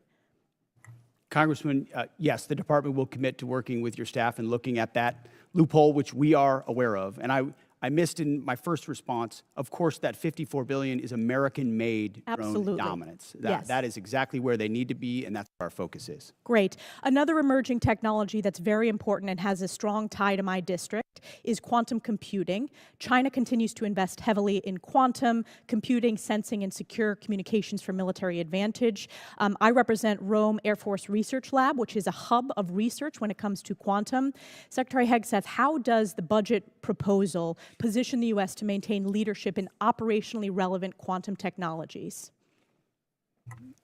The country that dominates in quantum will dominate the future in C2, in comms, in every way that we fight. And so this makes the maximal investment possible here at home to ensure that quantum compute, and working across the interagency, by the way, this is not just a DOW issue, this is an interagency issue, to ensure that we've got the ability to scale and outcompute adversaries who are racing for the same same code.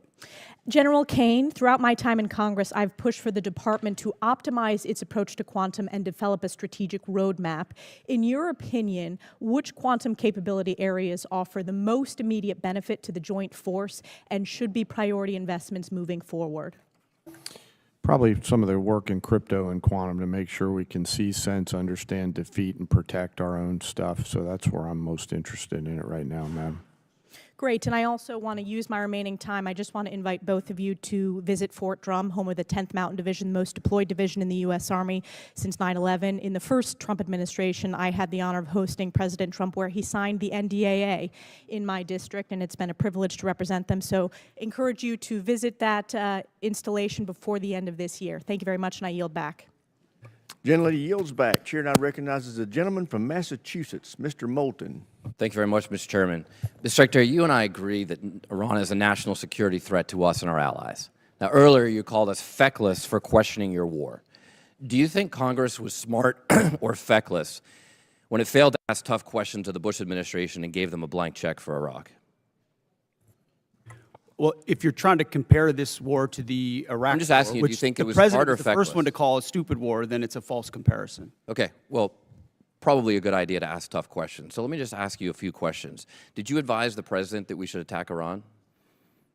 We were, first of all, in this position in the cabinet, we never talk about what we would advise the president to do or Well, not. do you think the president or you deserve more? I've been in every meeting. I understand with that, the Mr. chairman and Secretary. everybody else as those Secretary, critical I'm asking decisions the were questions. made, and he got every perspective possible when it came. I'm to just making asking what your perspective is. Are you afraid to take ownership of this? Do you think it was a good idea or not? As I've consulted the president, do I think it's a good idea to confront a nuclear bomb To start this in the war. hands of the? Imagine what the world would look like right now if Iran had a nuclear weapon. Okay, so let's just imagine. Which, by the way, if every they other, had one, every which the previous Obama deal was administration, going to allow them including to do, the first Trump administration, they had one. prevented them from having a nuclear weapon. So, listen, how is this war going? Do you think we're winning? militarily on the battlefield, it's been an astounding military success. No, but are we winning the war? Absolutely. Okay, so do you call Iran closing the Strait of Hormuz winning? Well, I would say the blockade that we hold that doesn't allow anything to come in or out of Iranian ports, which Okay, is so always we've blockaded their portfolio to blockade. So use. they blockaded us, and then we blockaded their blockade. That's like saying, tag, you're it. Or, you know, if President Madison had said, well, the British just burned down Washington, but don't worry, we're going to burn it down as well. Chairman Caine, did the military have plans for the idea that Iran might blockade the strait? Sir, thanks for the question. I'll answer it this way. You know, in this job, I have to maintain trust with a variety of constituents. To Okay, I'm include just the president. asking if the military Yes, had sir. plans. As always, my point in this is, as I explain the role, my point in this is we always offer a full range of military options that are carefully considered, with the associated risks with those options and the considerations therein. So, and we Mr. always Secretary, do that. did you consider this risk? Of course, this department has looked at all aspects of this risk. And So then because why did you this send the department looks, minesweepers, the only minesweepers we had in the Gulf, to Singapore weeks before the war started? we have lots of capabilities that you may or may not be aware of at the classified level. Okay, to and deal so, with, to deal with by the way, would mines. the And Trump-class battleships have helped with this? You're talking about a Minesweeping. prospective future battleship, which we welcome in the fleet. Okay, so you're supportive of the battleships? Yes, sir. Okay. How much has Iran profited from your administration lifting the sanctions on Iran when you started this war?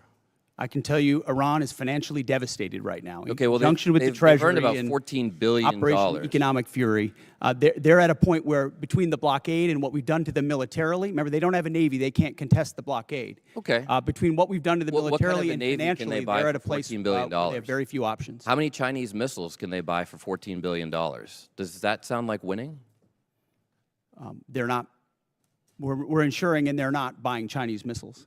Okay. You know, at the end of the day, this also has a cost to us. If let's say this war costs $100 billion, I mean, you've already said, give us more time. It's only been 2 months. It could go on for 20 years like Iraq and Afghanistan. Let's just say it costs $100 billion. What is that to the average American taxpayer? Do you have any idea? Well, unlike foolish previous administrations, it won't go on. No, I'm just asking. For years and decades. But let's just say it's sitting in this $100 billion. position, it's hard to imagine how You know it was that? allowed those things to happen. You were a part You know of that the war. answer to that? So was I, and I never. knew I'm what just the end asking if state you know clearly what your was. war Now I costs know the what average end state American is. taxpayer. What is the cost of Iran having a nuclear weapon that they wield I'm over just us? asking if you know the cost of the average American I'm asking taxpayer. you what It's the about cost would be of $600. that. So for the American taxpayers out there, my constituents, some of the constituents you wanted to represent in Minnesota, I'm just wondering if they have an extra $600 lying around to pay for your war. I think that's just a question that we ought to ask. Now, quickly, on March 13th in a press conference, you said we will give them no quarter, no mercy. In order for no quarter or no survivors is a war crime under the Geneva Conventions. You understand that's murder. Do you stand by that statement? The Department of War fights to win, and we ensure that our warfighters have the rules of engagement necessary to be as effective Okay, so as just to humanly be clear, possible, you which called they are. Democratic members of Congress to be tried for sedition for reminding our troops to follow the law. But when you tell them to commit a war crime, you stand by yourself. For insinuating that the laws that Congratulations, we're Mr. giving Secretary. them are Gentleman's unlawful. time's What a expired. great Chair, and guy. I recognize the gentleman from Tennessee, Dr. Desjardins. Thank you, Mr. Chairman, and I thank our witnesses for being here today. And I'd like to thank you for your commitment to our advancement in space, Golden Dome, and nuclear modernization, all which are critical. And also, I understand we're going to start some reproduction of the MQ-9 Reaper drones, which you, Mr. Secretary, and Ms. Secretary share my great state of Tennessee, and we know the 118th Air Wing of the National Guard operates Field and conduct many of these missions, and they do so with great precision. So thank you for that. Secretary Hegseth, you commissioned as an infantry officer in the U.S. Army National Guard in 2003. You've been deployed to Iraq, Afghanistan, Guantanamo Bay. You have been awarded 2 Bronze Stars, the Combat Infantryman Badge, Joint Commendation Medals, 2 Army Commendation Medals, among other recognitions. You have seen military actions from both an operational and service member perspective. Have you ever seen operations with the scope and scale and complexity of Midnight Hammer, Operation Absolute Resolve, and Operation Epic Fury? Thank you for the question, Mr. Congressman. Not only have I not seen missions like that, but if you earnestly go into our formations right now, and you talk to colonels and majors and staff sergeants and 2-star generals, and you ask them about the environment of our military right now and its capabilities right now, compared to under the Biden administration, under Obama, they will tell you it is night and day. Even the ranking member acknowledged that the troops performed incredibly well over the past 15 months and have demonstrated to the world. These are not new troops in a lot of cases. These are the same troops with new leadership under President Trump, who gives them every authority, under a department that ensures they have what they need. I have operators looking at me saying, for the first time ever, we have everything we need to accomplish the mission, both in equipment and in authorities.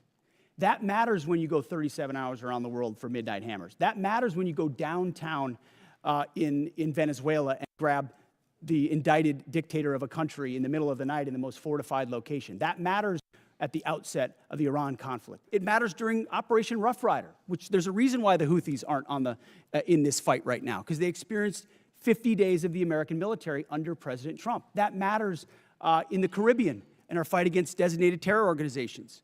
This military is unleashed, and morale is at a level that this country has not seen for decades and decades because of the leadership of President Trump and because this War Department allows them to get back to basics. No more distractions, no more debris. It's simple accountability, training, standards, lethality, and they respond to it. And it's that response that's manifest in highly and historic successful military operations led by our incredible joint force, who are grateful to have a commander-in-chief that has their back. Well, I can tell you for that, our nation, myself, and all of us are incredibly grateful. Secretary Hegseth and General Caine, with your vision and steadfast commitment to our nation's service members, you have both overseen the beginning of a generational transformation of our armed services. This budget request reflects that commitment by building and sustaining our defense industrial base, increasing service member pay, housing, and benefits, robust funding for Golden Dome missile defense and space capabilities, and the emphasis on the peace through strength doctrine outlined in the National Defense Strategy. Based on the Defense Department's recent track record of successful missions, can you share some examples of military action that illustrate exactly how your leadership and vision for the Department of War is translating the peace through strength doctrine into an operational reality and what psychological impact that may have on our near-peer adversaries, such as China and Russia. And I'd like to get both yours and General Caine's perspective. If you can take 30 seconds each.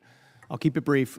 Reestablishing deterrence was one of the core pillars of what we set out to do after Afghanistan, after October 7th, after the war in Ukraine, after Lloyd Austin went AWOL for a week and no one seemed to care. The world took notice of that. And through the actions we've taken swiftly that I just laid out, the world has recognized that American power is back, and the willingness to utilize it shows that we can achieve peace through strength. And General Caine, in terms of our adversaries? Yes, sir. You know, when we look at the totality of actions that we've done over the last year, one thing leaps out at me that I think is clearly and unambiguously seen by our adversaries or those that may consider it, and that's our ability to integrate and synchronize a whole range of capabilities that we have in the joint force, information, cyber, you know, deception, jamming, air power, sea power, land power, et cetera. And I think that ability, and I'm so proud of our joint force, those young... Gentleman's time's expired. Chair, and I recognize the gentleman from California, Mr. Carbajal. Thank you, Mr. Chair, and thank you, General Caine, Mr. Hegseth, and Hurst for being here today. I associate myself with the comments of Ranking Member Smith and Mr. Garamendi, so that I won't repeat a lot of what has been said.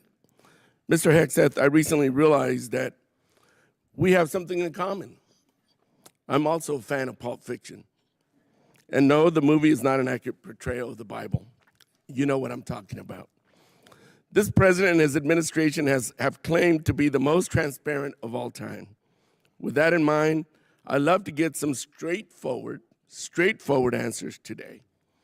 Some estimates show that the Trump administration's war of choice in Iran is costing taxpayers around $1 billion every day.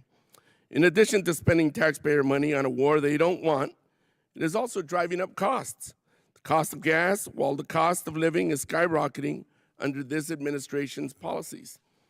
To me, and I assume to the American people, it is unclear why we started this war, how it will end, and what anyone gained from it.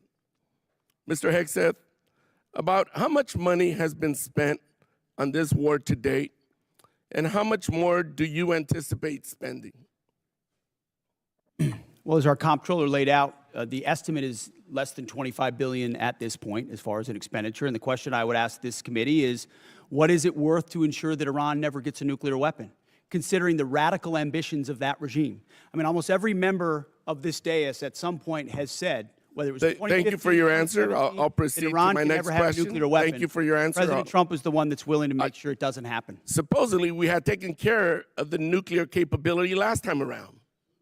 And now this war, we're at it again, because obviously we said we did, but we didn't. In a way that we know, the United States military can do. I want to reclaim my time. We know that the cost of oil and gas has gone up as a direct result of this war, and the American people are feeling that pain at the pump. In an attempt to alleviate the high price of gas caused directly by this president, he lifted sanctions on Russian oil. The way I see it, this is a massive gift to Putin and Russia's struggling economy. Mr. Hegseth, is there any concern that easing sanctions against Russia will allow Putin to continue funding Russia's illegal war against Ukraine? Well, we've seen Russia's and Putin's inability to make effective battlefield gains, just like their inability to defend the Maduro regime with the billions of dollars of systems the Russians sent to Venezuela in order to defend him, which were defeated in 15 minutes. So Russia's military capabilities are no match for ours. And you don't believe easing the sanctions is helping Russia? Well, we have the best energy team in the planet at it's just a yes or White no. House. We're going to ensure that this is not deja vu. It's a simple yes or no. I understand the energy dominance that this administration has unleashed. All right, well, I'll proceed to my next question. Strategy. Last week, it was announced that the Department of Defense is no longer requiring service members to get their annual flu shot. Now, this is an easy one for you. It's a softball. Don't screw it up. The rationale was to, and I quote, restore freedom to our joint force. This has been a requirement since 1950 because it is an effective at preventing the spread of flu among our troops. It's not some new woke requirement as you like to lean on for much of your rhetoric. This decision is actively making our military less safe and less prepared. Mr. Hegseth, at this time, are there plans to remove the mandatory requirement of other vaccinations like measles, mumps, and polio? We made very clear in our announcement that it applies to service members having a choice as it pertains to the flu vaccine. Don't you think that's a little reckless? No, I think allowing well-informed Americans who serve our country to make a choice is not reckless. And commanders will still have latitude, say, for a submarine or something else, to make a decision for a unit about whether it could be mandatory in a particular circumstance. But overall, our troops have earned the right to be able to choose about something like that related to their health. Mr. Hegseth, I stand by what I said last time you were here. You were incompetent then, you're incompetent now, and you're the gift that keeps on giving when it comes to incompetence. With that, Mr. Chairman, I yield back. Gentleman yields back. Chair, now Other than that, I'm doing the great. gentleman Thank from you. Mississippi, Mr. Kelly. Thank you, Mr. Chairman. Secretary, don't you think it was extremely reckless to mandate COVID vaccines for the healthiest and most unlikely to get COVID and kick them out of the service if they did not comply with a, although legal, crazy order from the previous administration? Don't you think it was reckless to require that those soldiers and Marines and sailors had to take that COVID vaccine? Congressman, thank you for the question. Not only do I think it was reckless, but we point out the nature of the emergency and lack of actual data on it. We think it may not have been legal. And as a result, we're working very hard to ensure that any service member who was pushed out is brought back in. If they were forcibly pushed out with back pay and rank and everything that comes with it, those soldiers and troops of conscience who had to make that choice, we think are the best troops in our force. Listen, I'm grateful that we have two great National Guardsmen sitting at that table today. As a longtime serving Guardsman who just retired, I'm so proud of y'all and what you mean for our total force. It's not a National Guard, it's not a reserve, it's not an Army, it's not a Navy. It is a total force, and thank y'all for recognizing that. I just want to go back to some of the Iran stuff.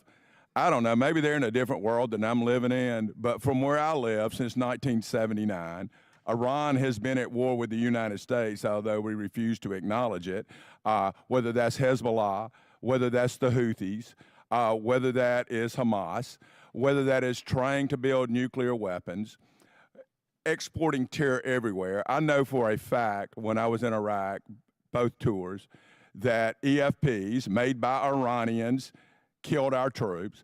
I know for a fact that many of the munitions, I know for a fact many of the militias in Iran that were Shia-based were there to attack Americans at the willing knowledge of the Iranian government. Do you agree they've been at war with us and are still at war with us and the world since 1979?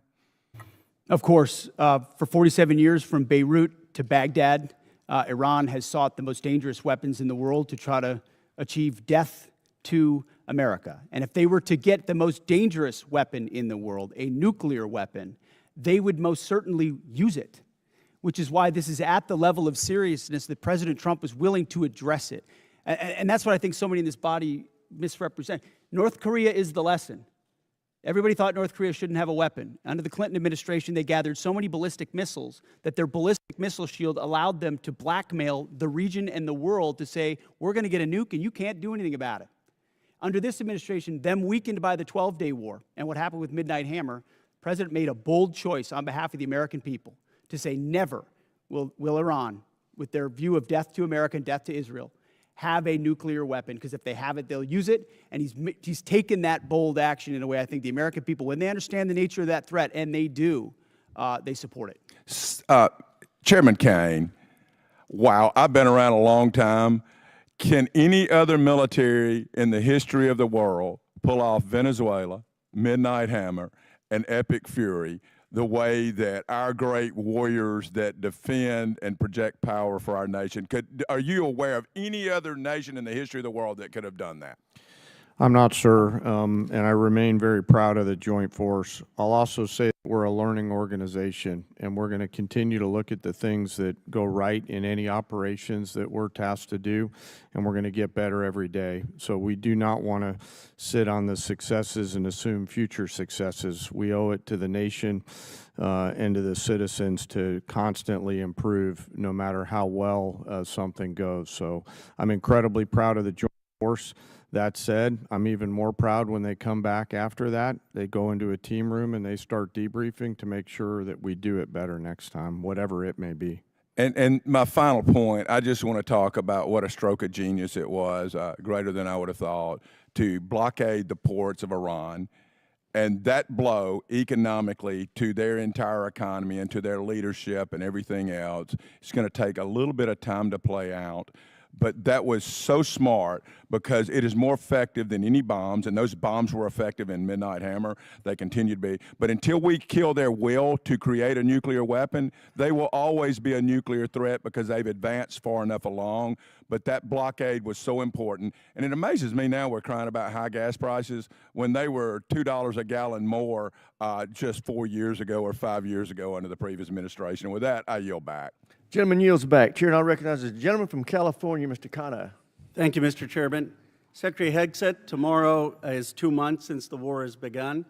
You've testified that it was $25 billion in cost in terms of the munitions we used and what we paid for it. But when you add to that the damage that was done to our bases and today's dollars for buying replacement munitions and replacement aircrafts, what has the total cost been over the last 60 days? That number right now reflects the total cost that we're seeing. Including buying in today's dollars the new weapons and replacements and including the damage there? That's your testimony? If there's under oath? adjustments to that, I would defer to the comptroller on that. And how much are you seeing in terms of, are you asking in terms of supplemental funding just for the Iran mission from this committee? If and when a supplemental is submitted, how much? the majority of it would not just be for, would not be But for what Epic would be Fury, the it would be ballpark for Iran?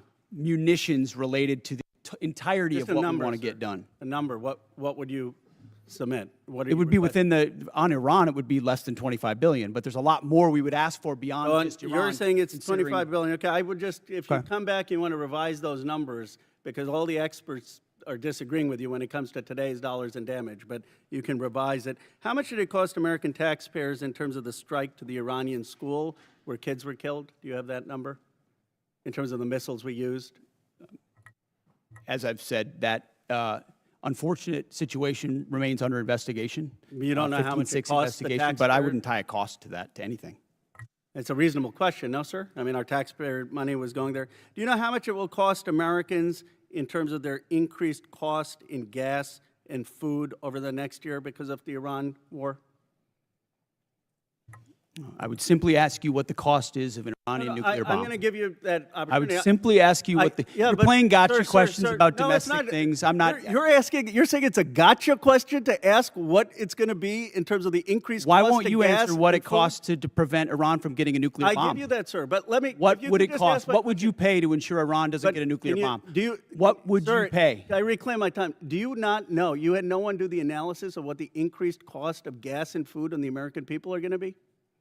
What is the cost Let of me- let Iran me give holding you the that number. straight at Let me issue give with you the nuclear number. weapons? It's $631 billion, which means it's an increase of $5,000 a year for American households. Now, let me give you this point. You're saying that your operation is preventing a nuclear Iran.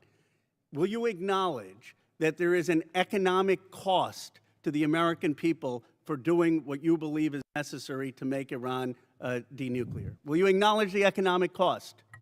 We have an incredible economic team that's managing this better than but what the previous but to administration did to our acknowledge that- economy, to acknowledge what the there's a previous cost. administration You- did you with don't even inflation, know what the- you know what what's the previous upsetting? I reclaim administration my did with time. You know, COVID, Secretary- and you're going to Secretary, lecture this I reclaim administration my about time, the sir. economy? You know what is upsetting to me? Incredible. You didn't even do the analysis on how much it's costing the American people. It's one thing if you said, okay, it costs the American people $5,000, but we think it's worth it. That's what we've done in World War II and other wars. Here's what it costs. You got to pay for it. You don't even know what the average American is paying. You don't know what we paid in terms of the missiles that hit the Iranian school. You don't know what we're paying in terms of gas. You don't know what we're paying in terms of food. Your 25 billion number is totally off. It's the incompetence. It's the incompetence. Let me ask you this. Certainly, maybe here we'll find agreement. There was still 440 pounds of low-enriched uranium, correct, when President Obama, after the JCPOA? Is that accurate? The amounts and types are classified. Okay. Will you acknowledge that there were 970 pounds of uranium enriched after Trump tore up the JCPOA? The JCPOA was a terrible deal that allowed Iran a path to a nuclear bomb. You deal with vague platitudes. I'm asking you about numbers. Like, you don't know what gas costs, you don't know what food costs, you don't know what the operation costs. You know, I get sound bites, but how about numbers? Do you know how much the enriched uranium was after you ripped up the JCPOA? Trump did. I'll give you a number. I know that, as was stated by early on, the price of gas is twice as expensive in California, your home state, as anywhere else in the country because of the horrible policies your state pursued. You know what? It used to be that that type of stuff worked, and then you started to lose the people that you campaigned you wanted to be for, because you said you wouldn't get us into bad wars. You said you would bring down the prices. You know what I'm sad for? I'm sad for all the people who voted for Trump. I'm sad for them because you betrayed them. You betrayed a lot of that MAGA base. And you know who knows that? J.D. Vance knows that. Gentleman's time's expired. Chair now recognizes the gentleman from Nebraska, Mr. Bacon. Thank you, Mr. Chairman. I thank all three of you for being here today. It's a real privilege to be a part of this committee. We're the most bipartisan committee out of 20 in Congress. We have a tradition of voting on NDAAs with large majorities year after year. And it's important not to be a Republican first in here or a Democrat first. We're Americans trying to ensure that our country is well defended. And in that spirit, I compliment the operations in Iran. I served 30 years in the Air Force. We were attacked repeatedly by proxy groups from Iran on every deployment I was on. They were the #1 threat where I was located. I've lost friends, like at Khobar Towers. Iran with a nuclear weapon would have been an existential threat to our country. And if they had a missile that could hit New York, they would have done it. They would have done it 2 months ago. So I support our operations there. I think it was good that we got Maduro out. You know, I would say it would be important to get the representative government that duly won their election there, and not good to replace one dictator with another dictator, but Maduro was bad for their country. And I support our 5% GDP spending. There's no way to modernize our nuclear force, 6th-generation fighters, take care of our men and women in uniform without being at 5% GDP. But also in the spirit, I share a bipartisan concern of the firings that we've seen at the Pentagon. 4 of the 6 service chiefs, for example, the Coast Guard. We had a huge bipartisan majority here that had confidence in the Army Chief of Staff and the Secretary of Navy. And I would just point out, it may be constitutionally right. You have the constitutional right to do these things, but it doesn't make it right or wise. Now, my first question is dealing with the housing allowance. Something I've been working for the last 2 or 3 years. Our housing allowance is underpaying people in certain areas. And the department, and it hasn't started under this administration, it's been going on for a while, they take out 5% of the housing allowance. They send it to other needs. But that means we're underpaying our servicemen and women living off base by 5%. So we tried to fix it with a $2.9 billion line item to fix housing allowance, but that money was moved. So Mr. Secretary, could you tell us how we're going to fix this? Because we have a shortfall in housing allowance, and we tried to fix it out of here, and I'd like to get it fixed. Congressman, I agree with you. I think that is precisely the kind of quality of life issue that's been ignored time and time again. Oftentimes with good intentions of trying to do some trade-off with something else. But I mentioned the 7% pay increase. That's just for junior enlisted. It's 6% from E6 to 03, and it's 5% from 04 all the way up.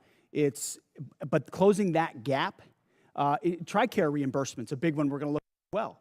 If we reimburse TRICARE lower than Medicare, then no one wants to take TRICARE, and now you don't have a real network for service members. So those places where we pinched pennies to try to eke out additional budget space have really hurt service members. So I'm committed to working with you on that to close that gap and ensure that folks can live where they are asked to serve Thank you. because they can afford housing.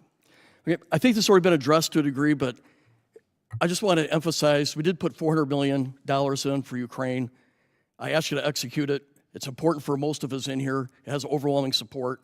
Also, I'm the chair of the Baltic Security Caucus, and we've put money in for the Baltic Security Initiative. These people love America. They love freedom more than anywhere I've ever been, and they need us. They're on the front lines with Russia. Mike, I have a question for the chairman. So we did 29 years of the nuclear alert, airborne alert, the Looking Glass mission. In 1991, we turned that off because the Cold War turned to our favor. But I think we're back to where we were at. Russia's a threat. China's building a nuclear force to match ours. I think we need a Looking Glass 2 and restore that nuclear command and control survivability that gives us deterrence. Russia, China needs to know no matter what they do, we can launch those 400 ICBMs. What's your vision for the Looking Glass 2 or the follow-on? Well, sir, as you know, right now we're looking at all three legs of the nuclear triad to make sure that that most critical backstop on our nation's most important day is reliable, redundant, and workable. And so we'll take a look at that. I know the team already deep in analysis on all the from NC3 to the end state. But what I want you to know is the most important thing is the ability to execute if we had to, and we can. You know, for 29 years we had a plane airborne with a general on board, and it gave the Pentagon, the White House, STRATCOM the assurance that we had a backup. I think we're back to the future. Yes, and sir. I appreciate your look at it. I just flew with them, and they were doing great work. Gentleman's time's expired. Mr. Chairman, I yield. Chair now recognizes the gentleman from Massachusetts, Mr. Keating. Thank you, Mr. Chairman. I want to talk briefly about the current U.S. doctrine and conduct of the administration in a particular event and a series of events, actually. As everybody in the dais and the witness table is aware, the Department of Defense Law of War Manual specifies that any order to kill shipwrecked persons in an illegal order would constitute a war crime. It isn't suggested there's a specific example to show a clear-cut example of what this entails in our own manual. With that in mind, let's look back a few weeks ago when a fishing crew ended a long day of hard fishing, scoring a full stock of albacore and swordfish on board. Without any warning or expectation, this small Ecuadorian fishing vessel, operating about 200 nautical miles off the Galapagos Islands, was militarily engaged by U.S. forces. It was hit once, then it was hit again.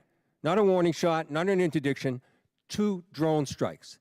Survivors described chaos and severe injuries. Our U.S. forces then handcuffed the crew at gunpoint, placed black hoods over their heads, seized and scrubbed their devices, and then held them for days.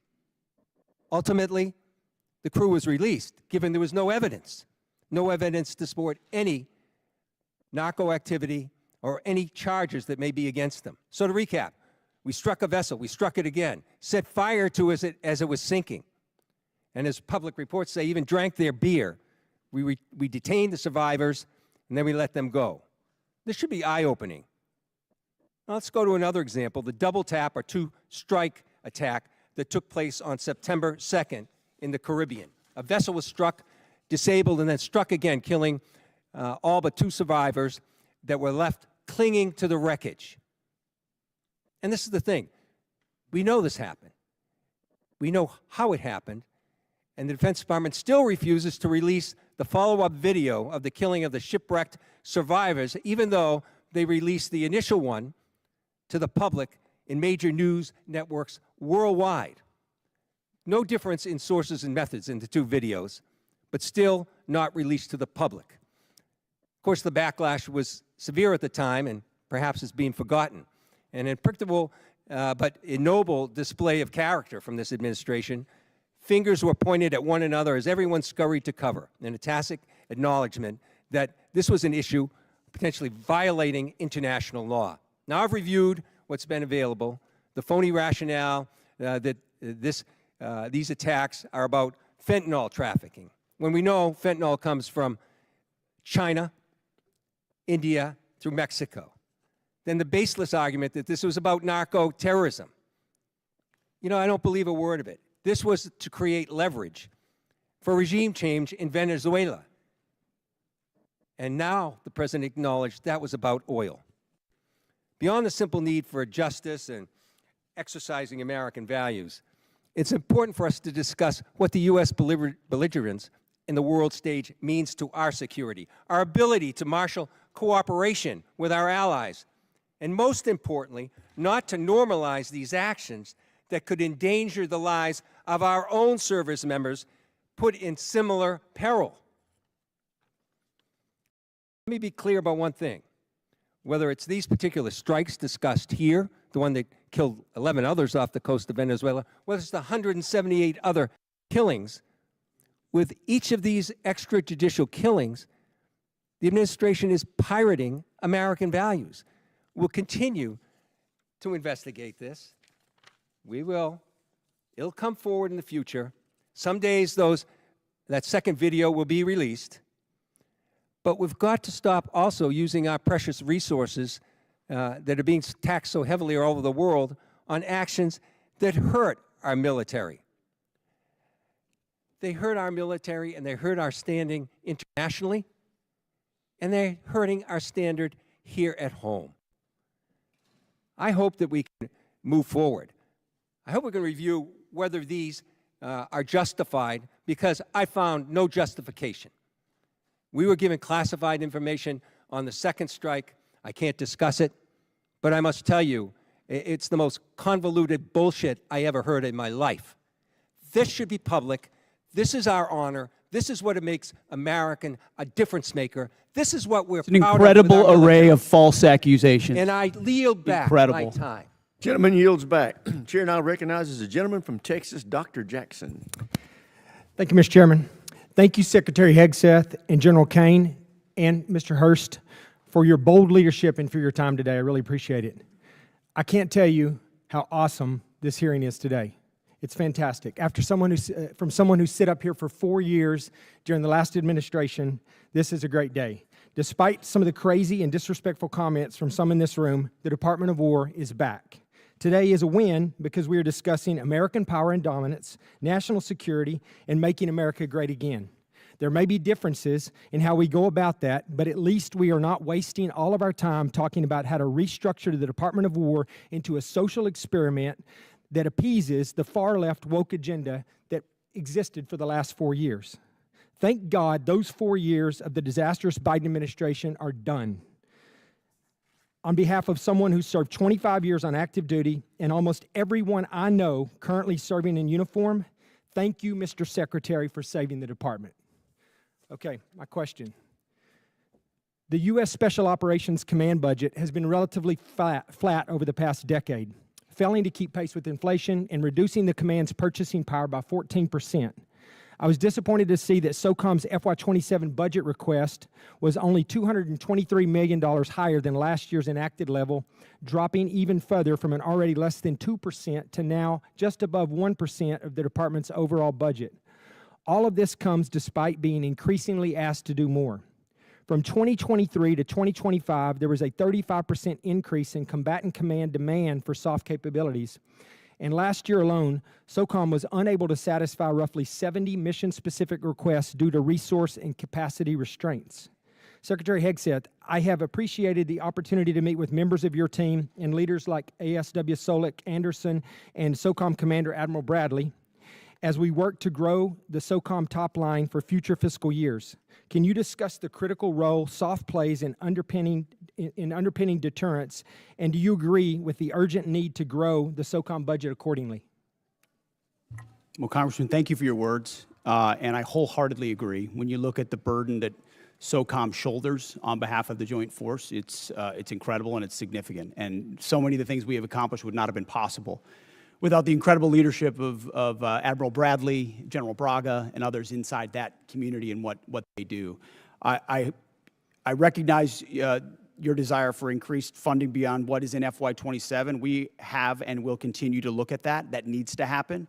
I think some of the other things inside the budget, drones, quality of life, there will be things that are applied to that community even more so, we believe, to ensure that they're taken care of properly. And then there's facility questions that are outstanding also, which we're examining. So we're committed, and we want to work with you. Where we've missed something, we need to get it right because they are at the front lines. Thank you. And that leads into my next question. I just want to ask this real quickly. This year's budget request of $54.6 billion for the DAWG, for the Defense Autonomous Warfare Group, is a vital step to unleash American drone dominance and rapidly integrate autonomous and unmanned systems across the joint force. And we've talked about that a little bit here. However, my concern is only $1 billion of this proposed funding is included in the base request, with the remaining $53.6 billion dependent on future reconciliation package. While I understand the flexibility this approach provides, I remain concerned about the potential gaps created if such a package fails to occur, or if funding for the DAWG is not included in future budget requests. And like you said, I'm hoping that SOCOM is a big part of this. But to avoid critical capability gaps, how is the department planning to fully fund DAWG at the $54.6 billion if reconciliation stalls, or if the department, or does the department intend to transition funds for autonomous requirements into the base budget for future years? And additionally, as you mentioned, how will the department ensure SOCOM receives and executes portions of this funding to meet future mission requirements? It's the right question, and we plan to work hand in glove with this committee, with OMB, with the White House to ensure that that reconciliation package is properly tailored and timed so that it is passed, so that critical money gets there. So we're not looking to FY28 or FY29 because we need those capabilities right now, which is why I appreciate the chairman's opening question about reconciliation. It is a critical vehicle in this calendar year to ensure this department is fully funded to meet the threats of the future. Well, thank you. Once again, I think you guys are doing an incredible job. I appreciate your leadership, and thank you for your time today. I yield back, Mr. Chair. Gentleman yields back. Chair, I recognize the gentlelady from Pennsylvania, Ms. Houlihan. Thank you, Mr. Chair, and I appreciate you gentlemen for being here today and for the opportunity to have a face-to-face conversation with each of you. I have many questions and unfortunately need to start with some that disturb me, Mr. Secretary, from your opening remarks.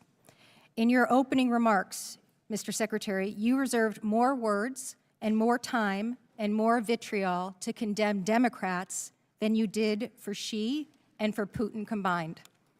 It's pretty telling to me that you decided to use your words and your time for that. It turns out that Democrats, even Democrats in Congress, are patriots as well. We serve in our uniformed services, we admire and love our uniformed services, and we love our country just as much as Republicans do. In fact, in this body, I and Representative Bacon, who you just spoke to, led the junior enlisted pay raises that you now sit there and laud as and take credit for. We led the closing of the BAH, which then you ended up poaching and using for other things. This body led and authorized Ukrainian funding that is now being withheld. You also, in your opening remarks, strangely admonished us here for not being patient with the results of your 2-month war, a war of your suggestion to this president, a war of your choice, a war you executed without congressional consultation. And so it shouldn't be shocking, sir, Mr. Secretary, that we have questions. Indeed, it's constitutionally our right to do so. So to be clear, despite a brilliant performance by our men and women in uniform, despite thousands of tactical successes, Iran still has nuclear material, still has air defenses, still has small boats, and still has the Strait. So despite the fact that your recent comments indicate that operations appear to be finished, there clearly is more work that needs to be done.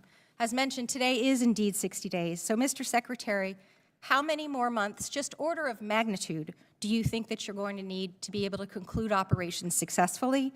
And how many more billions of dollars do you think you're going to ask this body for?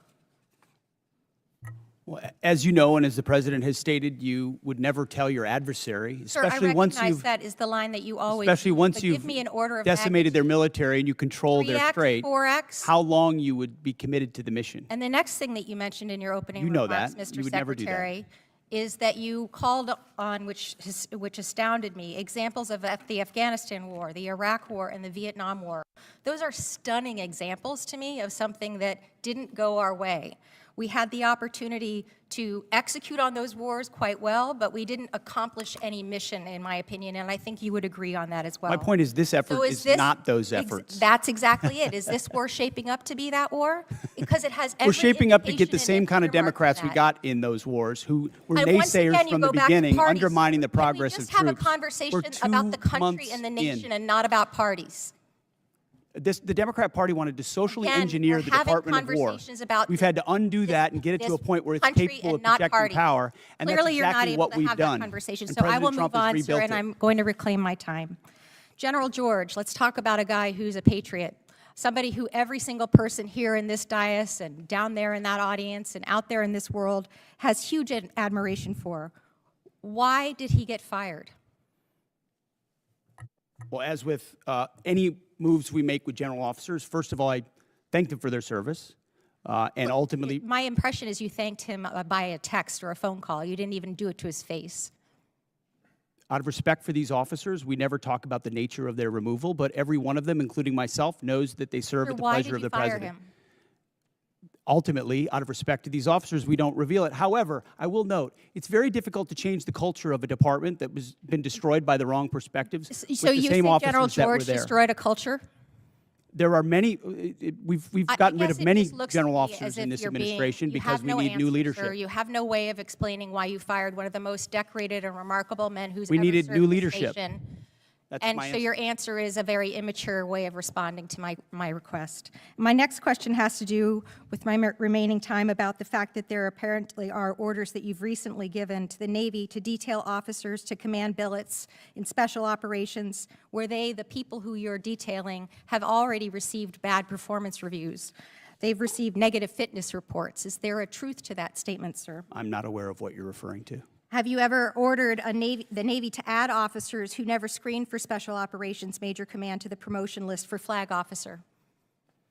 I'm not aware of what you're referring to. All right, I'll take that for no. Thank you, I yield. Generally yields back. For everybody's situational awareness, it's my plan at 1 o'clock or approximately 1 o'clock to recess for about 10 minutes to give the witnesses a chance to stretch their legs and visit the restroom if necessary. But with that, we will now go to the gentleman from Florida, Mr. Jimenez. Thank you, Mr. Chairman. And Mr. Secretary, are you aware that that Iran, either through our intelligence or they themselves, said they had about 500 kilograms of enriched uranium, up to about 60%?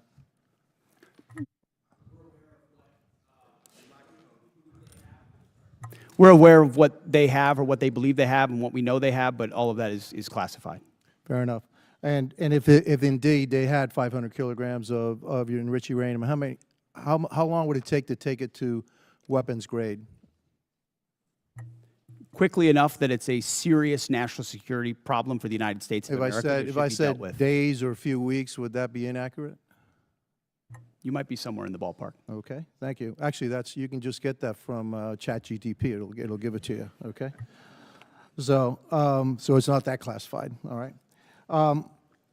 Would you say that our primary mission in this war is to deny Iran the capability to develop a nuclear weapon? Yes. And would you say that a regime that's capable of killing 35,000 of its own people within a 2-day period, are they capable, if they had the delivery systems, to carry out their threat to destroy Israel and also to harm the United States of America?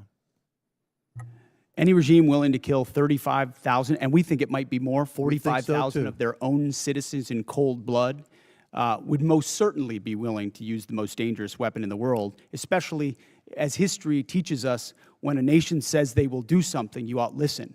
And when they chant death to America or death to Israel, if they got that nuclear weapon, history tells us they might use it. Well, Hitler said he was going to kill the Jewish, and he was going to try to eliminate the Jewish population and Jews from the face of the world.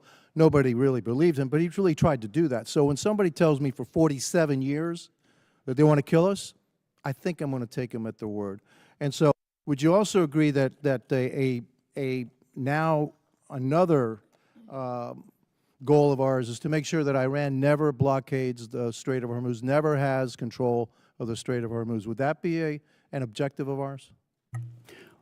What they're doing right now is effectively piracy. It's terrorism. It's threatening international shipping.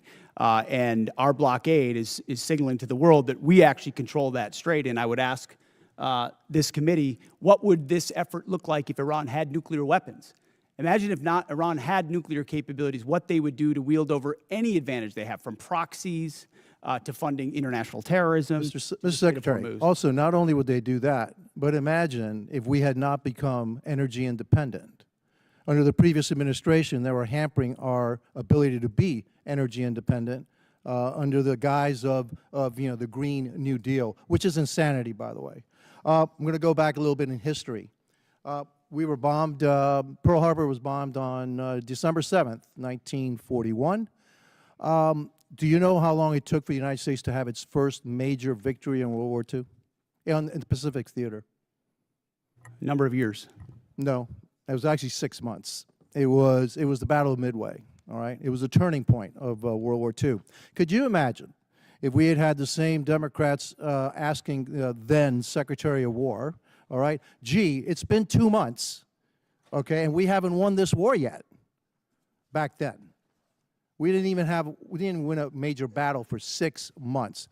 Your job, the job of the military, what you've done in the first 2 months is extraordinary.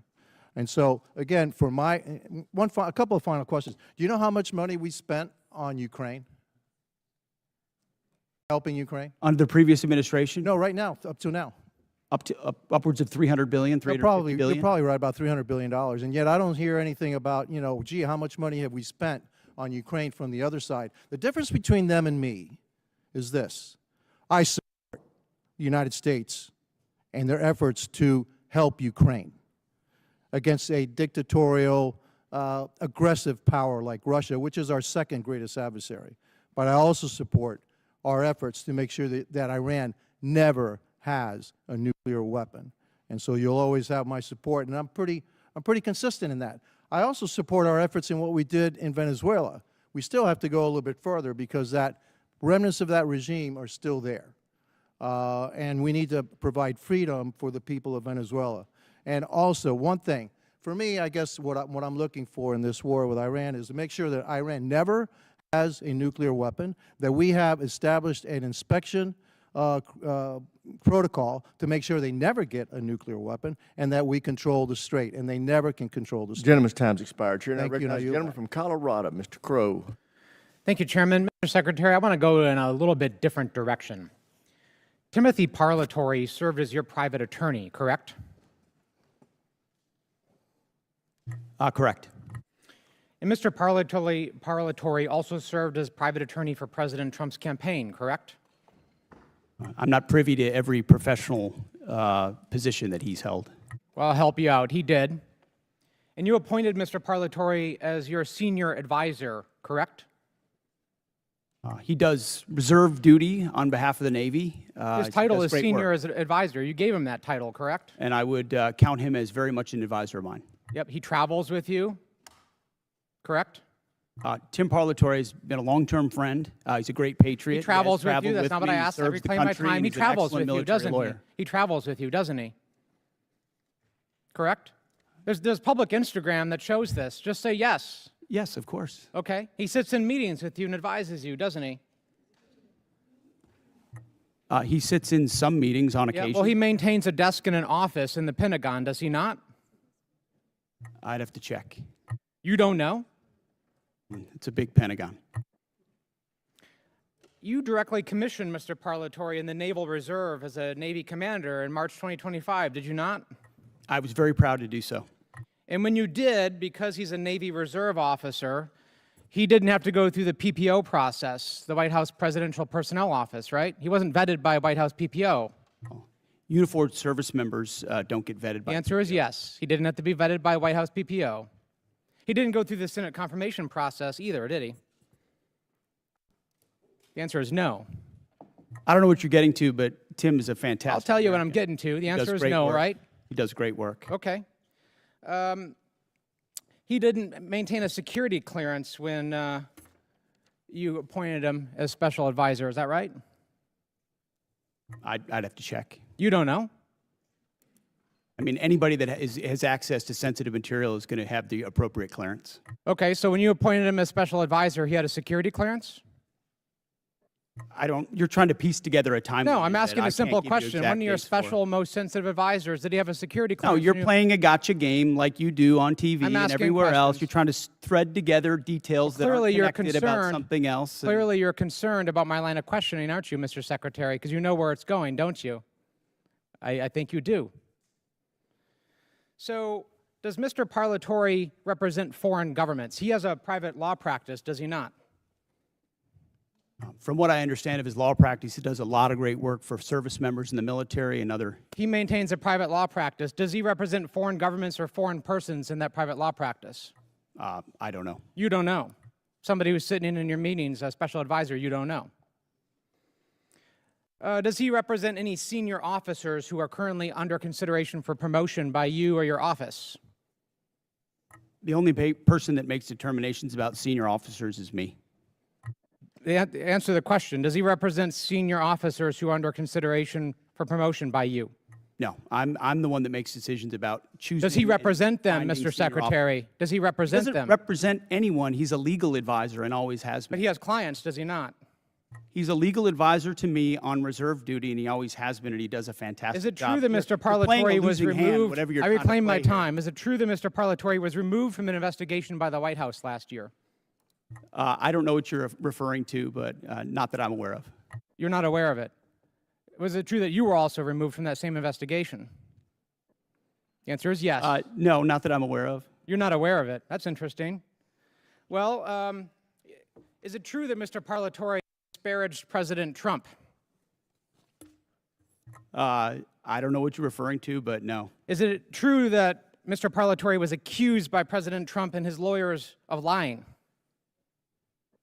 What you're accused of is a cute line of questioning that's going nowhere. Well, it's going somewhere, which is why you're not answering the question. Was it true that he was accused of lying by the president's legal team? I'm not familiar to. You'd have to give me the context. Well, it's right of that here. You article, want to look at and the statement from President Anybody Trump's could blow legal up team? a quote and claim it says something, and that's what you're doing in a little stunt. Secretary Hegseth, what I'm really concerned about is you purport to have unfaltering loyalty to President Trump, and yet you are continuously going. Oh, you care a lot I about reclaim my President Trump, time. don't you? You This are going is a behind his cute waste back of your 5 and minutes. appointing A people. huge, I reclaim cute my time. waste of your 5 minutes that I led reclaim nowhere. my time. You are Do not repeatedly pass go, going do not behind the collect president's Gentleman back. from Colorado's Failed. time. Go ahead, Mr. Carl. You are repeatedly going behind President Trump's back, appointing people who he has accused of lying, who the White House is Gentleman's accused of time's lying. expired. The And you are chair now not being honest recognizes with the gentlelady President from Trump. South Carolina, Ms. Mace.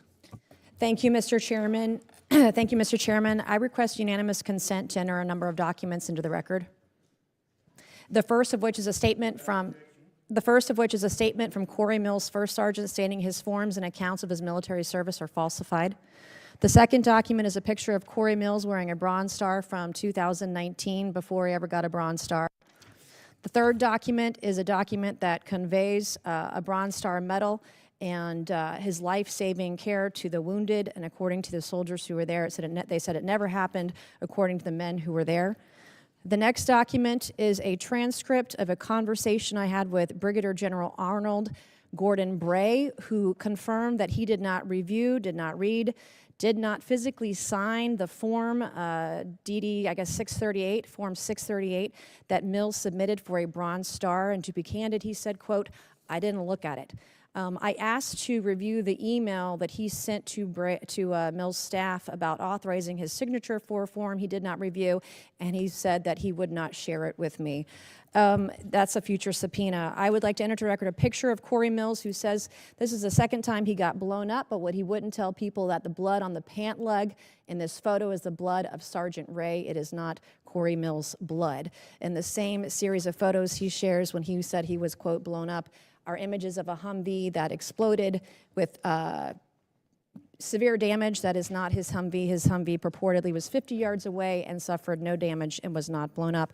This is a copy of Corey Mills' marriage certificate with a 9/11 imam at a 9/11 mosque, entered for the record and redacted, with family members' names redacted and protected. This is a picture of Corey Mills with a purported Russian hooker in Afghanistan, which he, of course, denies. And then last but not least, I would like to request unanimous consent to enter into the record a restraining order against Corey Mills for dating violence. Thank you. I just buried my father on Thursday, Mr. Chairman. My father died with shrapnel in his body. He had 3 tours of combat, 2 in Vietnam, 1 in 1965 during the coup d'etat of the Dominican Republic. And I take stolen valor seriously because we have men and women in uniform that have given their lives. And an individual that steals the stories of dead soldiers or injured soldiers have no right to serve in this body, let alone on this committee. And so I take it very seriously. I want to thank you, Mr. Secretary, and the folks that serve under you in the Department of War. As my father lay dying on April 14th, there was only one thing that calmed him down, that gave him the courage to pass on to the next life. And that was for me to read stories and testimony from 3 different soldiers that we didn't have, our family previously didn't have. We've been doing a lot of research on my father's service when he received the Distinguished Service Cross with V device in 1968 in Dong Zai. He rescued every man in that battle, in that firefight over a 2-day period. He rescued them dead or alive on his own. He stood up to take fire over and over and over again. He called on artillery, heavy artillery, onto his position within 100 meters of his position. The man should have never made it out of Vietnam alive. And in fact, his commanding officers kept him back in many cases because they thought he was on a suicide mission because he was just so dangerous out there. But he saved the lives of so many soldiers. And so as he was taking his final breaths, I was provided by the Department of the Army some testimony of soldiers we didn't have, and diagrams and information. It was the one thing that calmed him down so that he could pass away knowing that he was a war hero and knowing that Jesus loved him. And it changed our family's life, and it changed his life in his last moments, his last breaths, his last hours. And for that, I am so grateful for the ship that you're running at the Pentagon and the Department of War. I have heard from people in the way that you're trying to innovate and trying to change the way we do business there. And I'm glad that you're firing people. There are people there that are getting in your way. They need to go. And the efficiencies that you want to bring, whether it's shipbuilding, whether it's cyber, whether it's AI, whether it's public-private partnerships, we have never seen a secretary at the Department of War who has been as innovative as you have. So I can't say enough good things about you right now. I was impressed. I was concerned about troops on the ground in Iran early on, and I was impressed with where we are today, how those soldiers were evacuated that got in that flight that crashed. But everything I have seen, you have surpassed all of my expectations, and I just want to say thank you from the bottom of my heart, and God bless you. Gentlelady yields back. Chair now recognizes the gentleman from Maine, Mr. Golden. Thank you, Mr. Chairman. Good morning, Mr. Secretary and General Caine. I'd like to use my time to drill down on an important decision concerning America's surface fleet. That is the future of the DDG-51 Flight 3 destroyer. Everyone on this committee knows about the Navy's struggles to successfully design, manage, and field new classes of ships. To name a few examples, I'll highlight the Littoral Combat Ship, the Zumwalt-class destroyer, and the recently canceled Constellation-class frigate. By any measure, the Arleigh Burke-class destroyer has been a highly successful program that continues to deliver the Navy a large surface combatant it can depend on. So the Zumwalt-class destroyers were going to replace the Arleigh Burke. It's a ship with some interesting capabilities, but the Navy rushed to construction before the design was complete, and it lacked a workable weapon system that the Navy wanted to outfit it with. So the Navy scrapped the program at 3 ships and went back to the DDG. I'm in my 8th year on this committee, and the entire time I've been in conversation with the Navy publicly and privately about the latest Flight 3 destroyer and how critical a role it would play, and now is playing for the surface fleet. And yet, even before we delivered one to the fleet, the Navy was already planning the DDG-X. I'm skeptical about the transition to yet another new class of surface ship, given the troubles I've laid out already. From my perspective, we have a proven hull for an Arleigh Burke destroyer that is described by CNO after CNO again and again and again as the backbone of the Navy's surface fleet.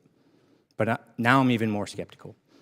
The proposal cuts production of the destroyer down to just 1 ship, scraps the future destroyer, and proposes $17 billion to build just a single new battleship, a class of ship the Navy decommissioned in 1992.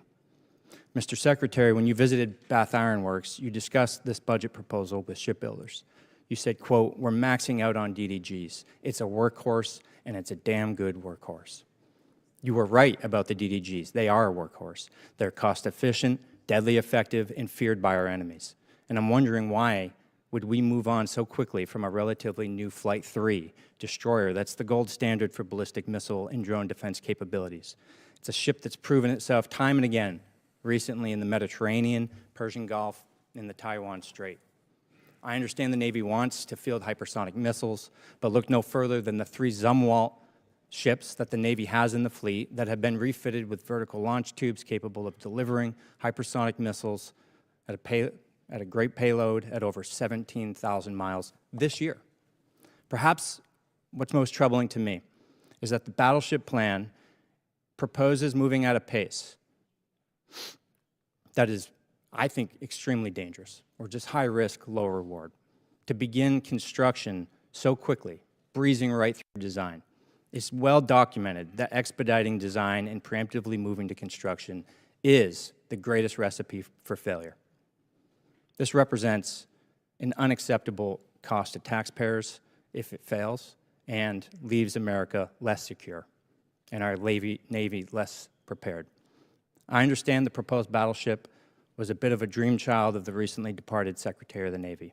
I want to remind everyone here that recent history is littered with failed efforts to replace existing successful programs that remain the best in class worldwide. This isn't the failure of shipbuilders or sailors. It's a failure by leaders to learn a simple lesson. If it ain't broke, don't fix it. My sincere hope is that you, the Navy, and the Congress will pump the brakes on this battleship. Take the time to get it right, whatever it is. And for now, focus on the workhorse you can depend on. America cannot afford a surface fleet without a backbone. Well, I very much appreciate that perspective. And the idea of divesting of an asset that's indispensable right now is not just a Navy problem. I mean, we've seen the same on MQ-9s and Apaches and A-10s and systems that our warfighters continue to rely on, which is why divesting to invest, which was sold under the previous administration because of continuing resolutions and insufficient budgets, created a gap where now you're getting rid of the very things that you need right now, and you don't have available the things of the future that you said you would have because of the way this department did business. Always over cost, always delayed. So there's one destroyer, one Arleigh Burke-class destroyer in this budget because, and I hate to even say it, I'm not going to say it in open hearing, how many years behind we are in the backlog of building the Arleigh Burke-class destroyers. So the bulk of the money goes into shipbuilding to fix that, ensure we can get new places to build more faster. Then you can fund additional, either whether it's this class or the next class. But the Arleigh We're Burke almost over time. I'm going to reclaim and just say in my last seconds here, careful with the pace moving through design to construction so quickly as proposed by this budget. Thank you. Gentleman's time's expired. As announced earlier, we're going to now recess until 10 minutes past the hour of 1.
We will call this hearing back to order, and we now recognize the gentleman from Texas, Mr. Luttrell.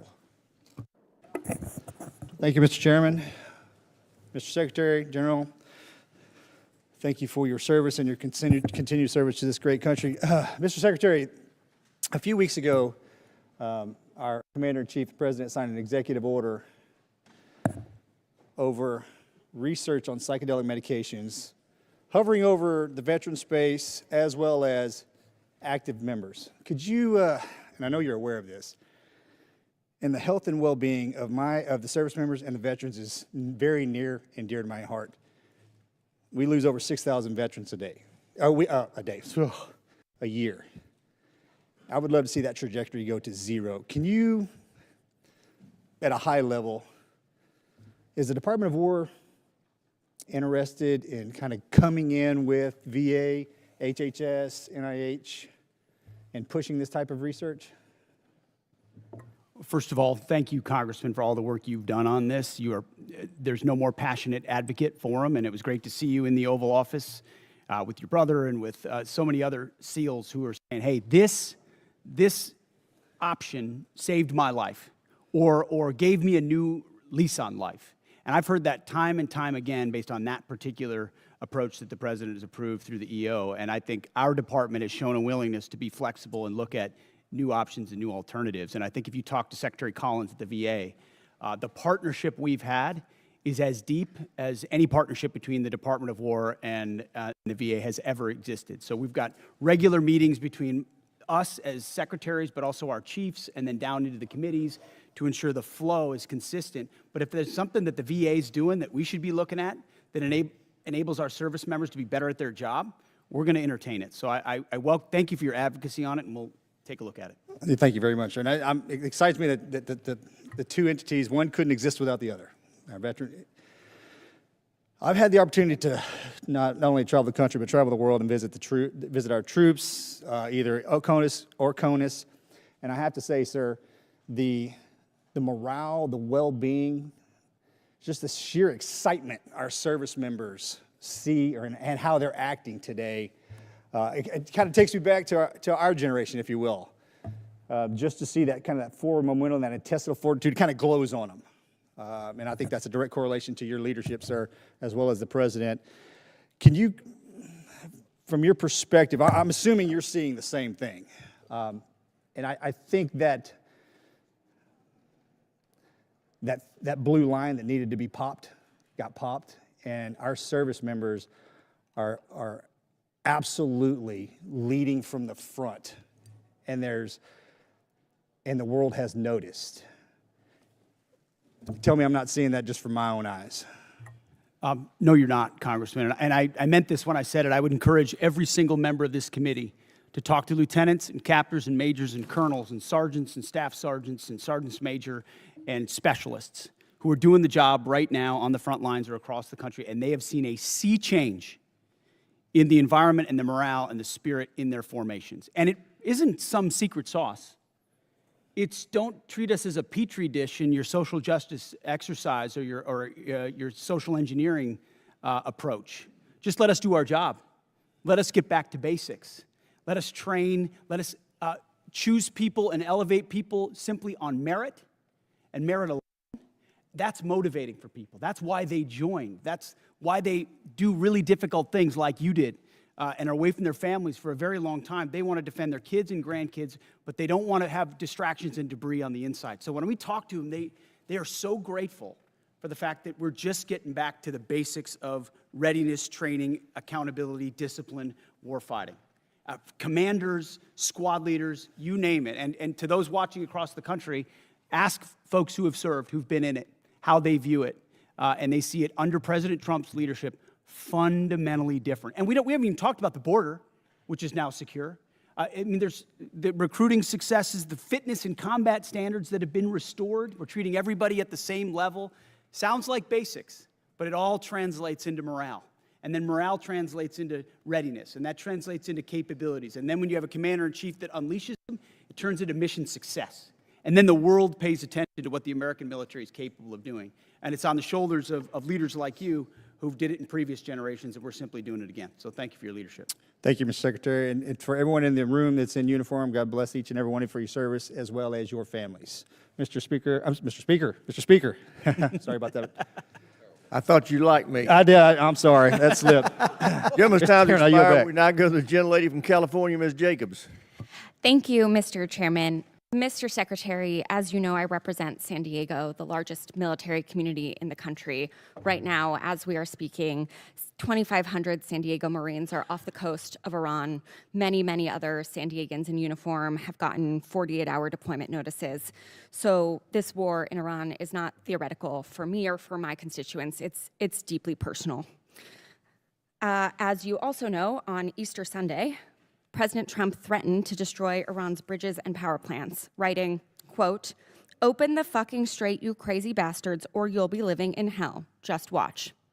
And 2 days later, President Trump wrote, quote, "A whole civilization will die tonight, never to be brought back again. I don't want that to happen, but it probably will." My office's phones have been ringing off the hook. I've heard from so many military families concerned about the president's mental fitness and whether he's fit to serve as our commander-in-chief, given that he's sending their loved ones into harm's way. Our troops, who have shown incredible bravery and tactical proficiency, deserve to know that their leaders are focused and stable. So, Mr. Secretary, you are with the president a lot, and it pains me to even